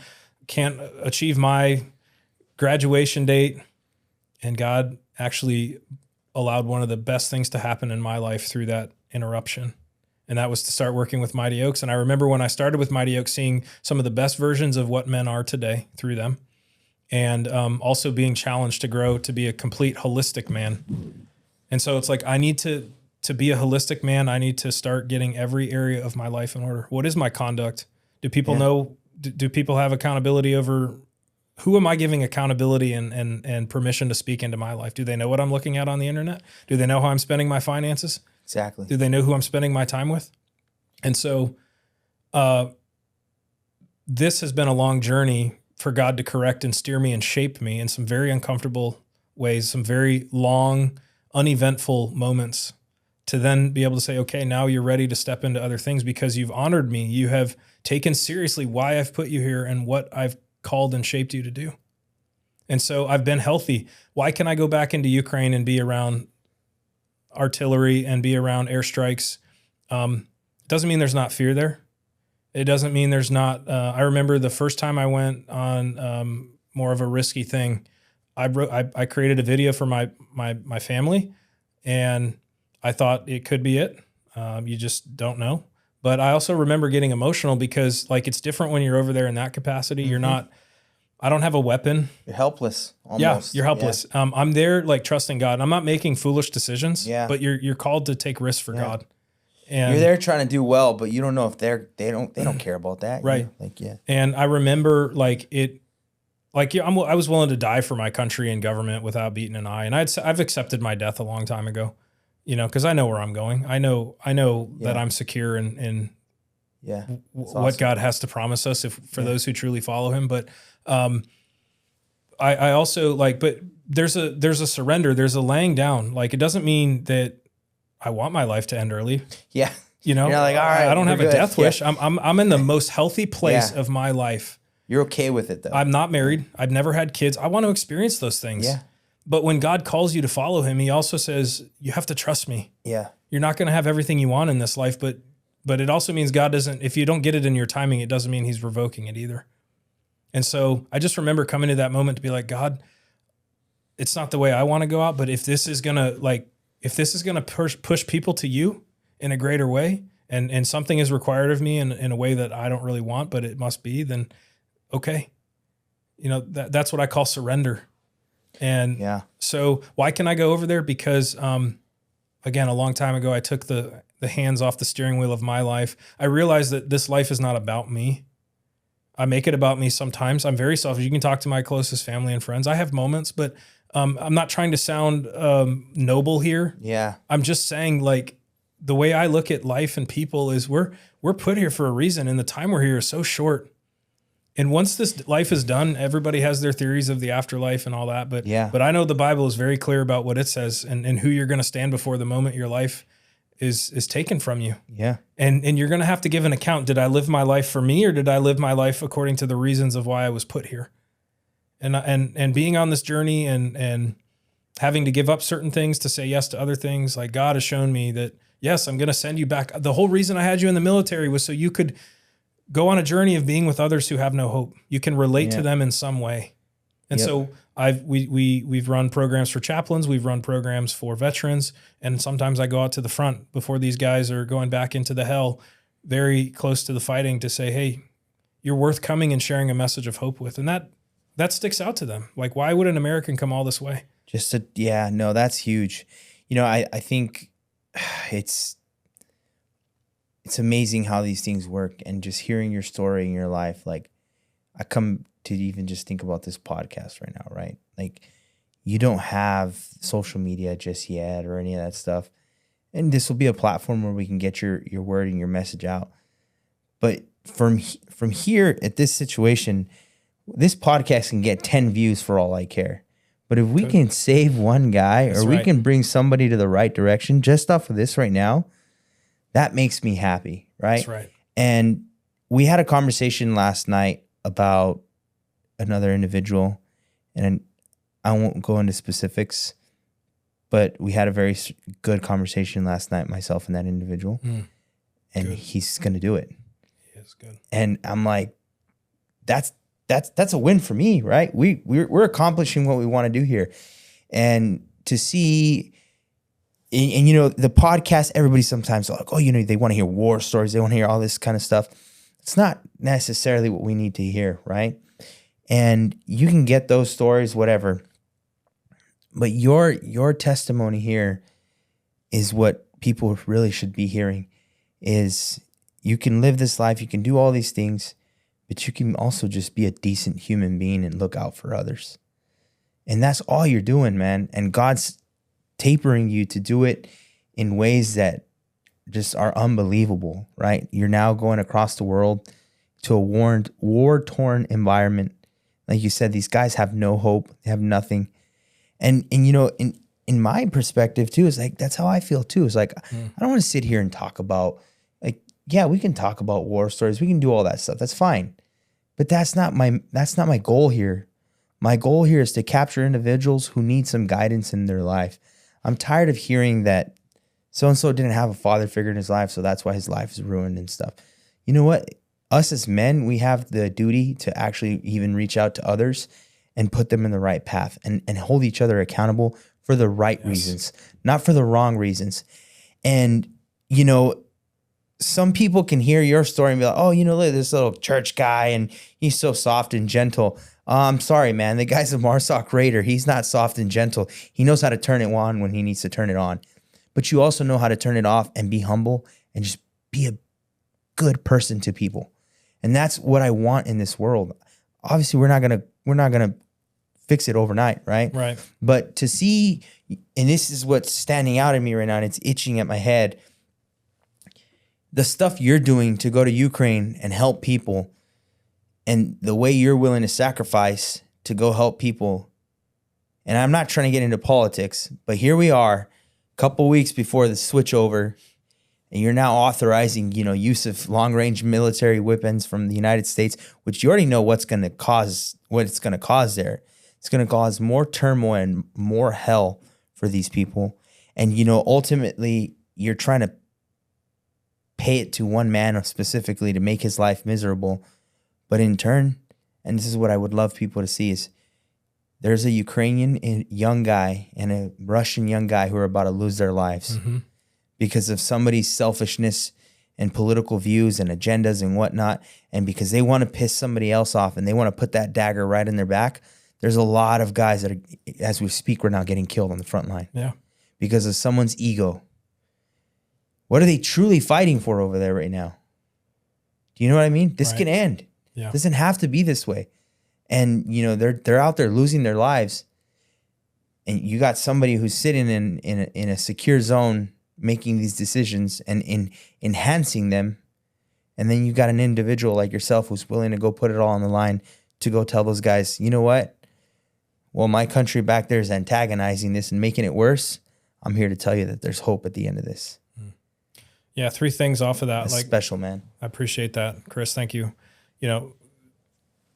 I hope in this podcast, from the opening prayer to whenever we get to our closing remarks, that people don't see me, like they see God through me, and because if I'm only able to do these things because of the compassion and love and patience God has had towards me, I should be a guy walking around just like you reject the people who want to be stuck in something that should have happened in their life but didn't. I reject this narrative that says when you leave the military or you leave your job in law enforcement, you have to come out this way and you have to be this guy who only talks about the past and reminisces about those being the best years of your life, and you have to wear your shirt that lets everybody know now you're a professional veteran. Like I reject some of this victimization. I reject all the victimization. Yeah. Right. Not the being proud, but I could be walking around, thinking about what I did over 10 years ago, wishing that I was back in those years. And I could be a womanizer and a drunk, but I'm not. And it's not because I had anything special about me. It's just that God said, when you follow me, watch how much I can spare you of yourself. And so that was the first thing. The second thing is a lot of times evil is thwarted when we show them the reason of why people were put on this earth, and they come to hope and they come to a realization and an understanding of who their creator is and walk in relationship with him. I'm about to say something that I think is going to be huge for the listeners, for everyone, for both me and you right now. The start of this podcast, I was feeling just fine. I got here, fine, we're in a good mood, I'm good. And I started getting an immediate, terrible headache. Just now in the last 20 minutes, my vision is starting to get better and I can actually see you by yourself, not 2 of you. And I've been going through it for this last however long we've been on this podcast. My head is killing me. I feel terrible. I'm going through one of my moments. And I was completely fine right before, And it's now I'm hitting that point where you showed me some wise words right before we walked in here. And especially when you're trying to show something and you're trying to push something that he wants to do, right? That he wants you to put out there, there's also that opposing force that does not want it to come out. Exactly. And I was feeling this right now. About 30 minutes ago, I started feeling a certain way. I'm sure you probably saw. Mm-hmm. And I've always felt that way too when I've gone to church or I have a plan that's something with him that I want to push, that I want to do. And I'm going to tell you something right now. In my feeling and from what I feel and how I believe, that's the devil trying to stop from what we're trying to do here. and show people that there's people out there with good in their hearts and that want to make a change, and to show that, you know what, you're a perfect example of a real living testimony that the God that some people don't believe in or whatever, he works through people and he does good through people. And it's hard to sit here and deny what he's done with you. From your passport being, a passport in 24 hours, sign me up. That's not going to ever happen. The story that you and Hunter had when shells were hitting right next to you, you guys should have been dead. We should have. You should have been dead. Yeah, we were led into a place we should not have been. You shouldn't have been MARSOC. You shouldn't have probably been a Marine with your issues with your legs.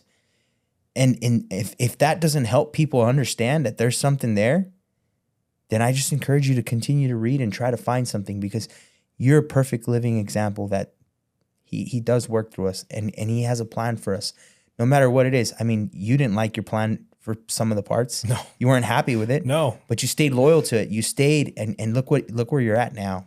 Following God is like signing up for the military. Like, yeah, you give your allegiance to him. And sometimes you don't like your orders. God never is going to give you an unlawful order, by the way. He's going to give you ones you don't understand. But like, we all know what it's like for those who have served in law enforcement or military to have a commander who you respect, or an organization that you love, and you're doing something, maybe it's not the way you would do it, but you do it anyways. Yeah. And sometimes we come out understanding why they did it that way and that it worked out pretty well. And that's every time with God. We're not going to get every question answered on this earth. There's many things that I'm never going to understand, but now I have 37 years of looking back of consistency and faithfulness. And that's the theme of my story. God's faithfulness in my life when I've been unfaithful, when I've doubted, when I've pushed back, when I've sinned, when I've gone the other way. And he's always brought me back, but there is a choice in that too. If you want to see dots connect in your life, you have to be willing to be humble and go before him and say, God, would you show me? And then actually let him show you. And so for anybody listening, you know, I'm not on the social media yet, but if we're going to get you there. Okay. If I can be of service, you know, if I can speak to a group or, you know, an organization or whatever, however my coaching service can maybe, if we're a good fit to work together. I don't work with everybody. I'm a one-man show, but I also want those specific people who are willing to be pushed outside their comfort zone and want to know the reason for why God's put them on this earth. But awesome. www.kyledavid.net. So, and I'm gonna tie that on to the episodes and stuff, but you know, I really want to encourage people to really look into that, because I think even if your source is not the right one for them, exactly, you can at least guide them to the right direction. Yep. You know, like, and for vets that are listening, law enforcement, you know, Mighty Oaks is a thing, and for all I've heard is good things from Mighty Oaks. I actually, not too long ago, was in California on a family vacation, and I saw a guy at the airport, and he had a Mighty Oaks t-shirt on, and I was like, I go, hey, did you do that? And he's like, yeah. Are you interested? And I go, wait, what? Hold on. I was like, I know some people that you know. And he's like, oh, really? I was like, I didn't obviously tell him who. He's like, it's changed my life. I'm like, really? He's like, yeah. And then his wife says, yeah, he doesn't even drink anymore. Mm-hmm. I was like, really? And he's like, I chased a bottle because I was destroyed. And I heard that. And again, it's almost like I'm a big believer in these crazy superstitions and stuff. And I'm like, it's almost like he's telling me something, right? And here we are. I have you now back on here. We're back to the Mighty Oaks conversation and the help and everything. And that's my goal. I really want to help vets. I want to help. You know, if you're not a vet and you're listening and you're going through it, I'm not going to say, sorry, bud, you're not a vet. I don't want to listen to you. I want to listen to you also. I want to help you. Yeah. And I'm the same. I'm not just here for veterans, law enforcement. I work with men who are never stepped foot in the military. The latest thing I'm doing, God has me tackling the dating issue.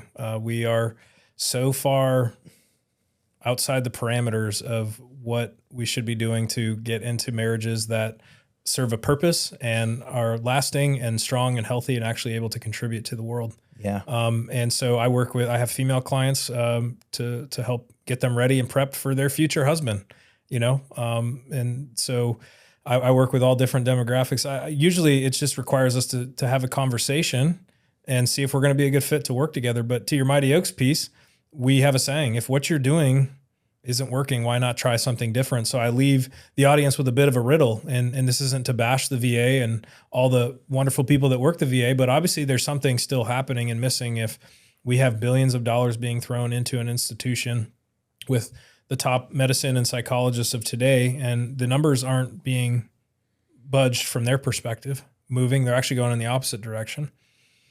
But how do you take a little hodgepodge group of people from all around America that have different skill sets and limited funding, which God has been certainly faithful to bless the organization with, to keep us offering our programs free for everybody for all these years? But what's the difference? What is the common denominator that's missing when we have actual metrics that show when people leave our programs that they are, not everybody, because it is a choice. Sometimes it requires people to come back more than once. But why are we having such a shift in people's lives and putting healthy, functioning members, husbands, fathers, mothers, I'll tell you why, but I'll let them figure that one out. back into family and society? Yeah. What is the difference? Yeah. You won't find it on the back of a pill bottle or just No. coming out of any doctor's office. No, you're right. And whew, that's awesome, man. That just hearing that right there is like, I'm excited to get my buddy in there. You too. I think he needs it. And we all need it, right? But Kyle, it's really been an honor to have you on here, man. Thank you, brother. It's been an honor. And you know, I think it was my quick testimony on this situation here. We kind of talked about it earlier. Is I really was in a world of, I don't know what the hell's going on last week, the week prior, right? And I was like, man, I'm not a fan of this new episode not because I didn't like it. It was great, but I was finally stepping out of that comfort zone into the podcasting world that I knew was going to piss some viewers off and, you know, cause a lot of commotion, this, that, the other. And it got, you know, biblical on some of those comments at one point. I was like, whoa, like there's guys quoting scripture there. It was getting interesting. And I just was like, oh man, I needed to just like settle over, God, and let's get there. And it's been a while for me to get like my guests. I've usually been, you know, working every month or every other month or something, especially since I just started. And that same day that I was overwhelmed so much and just like, man, I was driving to the store and I just said, that's my time to talk to him. And I just started talking and just started telling him how I felt and what I needed. And that same evening, Hunter texted me. It was so random, so like just out of the norm, like out of anyone's character, because it's not like, you know, like it's just me and him don't have random conversations like that. So I think this was somebody really setting this up for us. I agree. And setting it up for somebody out there listening. I agree, because again, this has gone in a direction I would not have written for myself. Not that it's outside of my comfort zone, but it's outside of the scope of who I am. And so I can't thank you enough for the opportunity and for the listeners that would take this time to hear the story of God through me. So yeah. And I think it's interesting how we talked about it yesterday, that we were like, well, we'll just talk about your story. We, you know, kind of, you know, having plans. And I think it's gone a different way than I thought we were going to have a conversation, and I'm fine with it. I like it. I think it was good. I think it was necessary. And, you know, honestly, you know, before we end this here, I really, from the bottom of my heart, want to thank you for what you're doing for people around the world, not just here, but around the world. The human trafficking thing is a new area that I'm really looking into. I've been talking to some individuals around the States that are doing some stuff, and I'm like, I don't want to just talk about it on my podcast. I want to partake. I hate to see that stuff. Yeah. I have daughters, man. I hate to see that, you know? It's right under our noses. Yeah. And I mean, we're in a hub right now in Houston, you know? So I appreciate you, and I thank you very much. And, you know, cheers to hopefully a really strong, healthy friendship that we can have, you know, from here on out. I'm really thankful. But do you have anything else you really want to let the listeners know before we?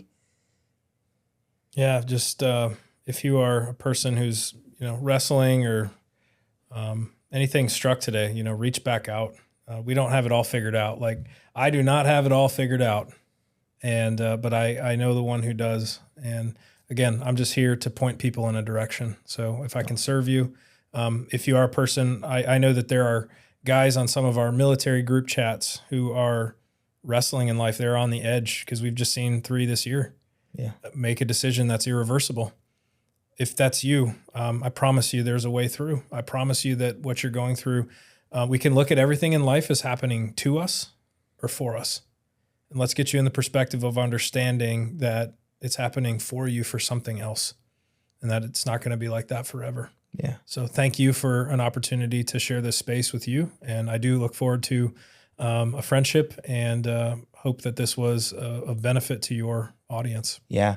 And again, I want to thank all you guys at Mighty Oaks. I think I told you yesterday, Chad kind of opened my eyes on a lot of this just by listening to him on other platforms and stuff. And it's now an honor to see people that are working alongside them and making that mission actually, happen. Not, Absolutely. Just hearing the story. No, actually, getting to meet the people behind the work. So that's awesome, man. Thank you, brother. Thank you very much. And, God bless you. And I hope he keeps blessing you, and I hope he keeps working right through you, man. Thank you. Thank you very much.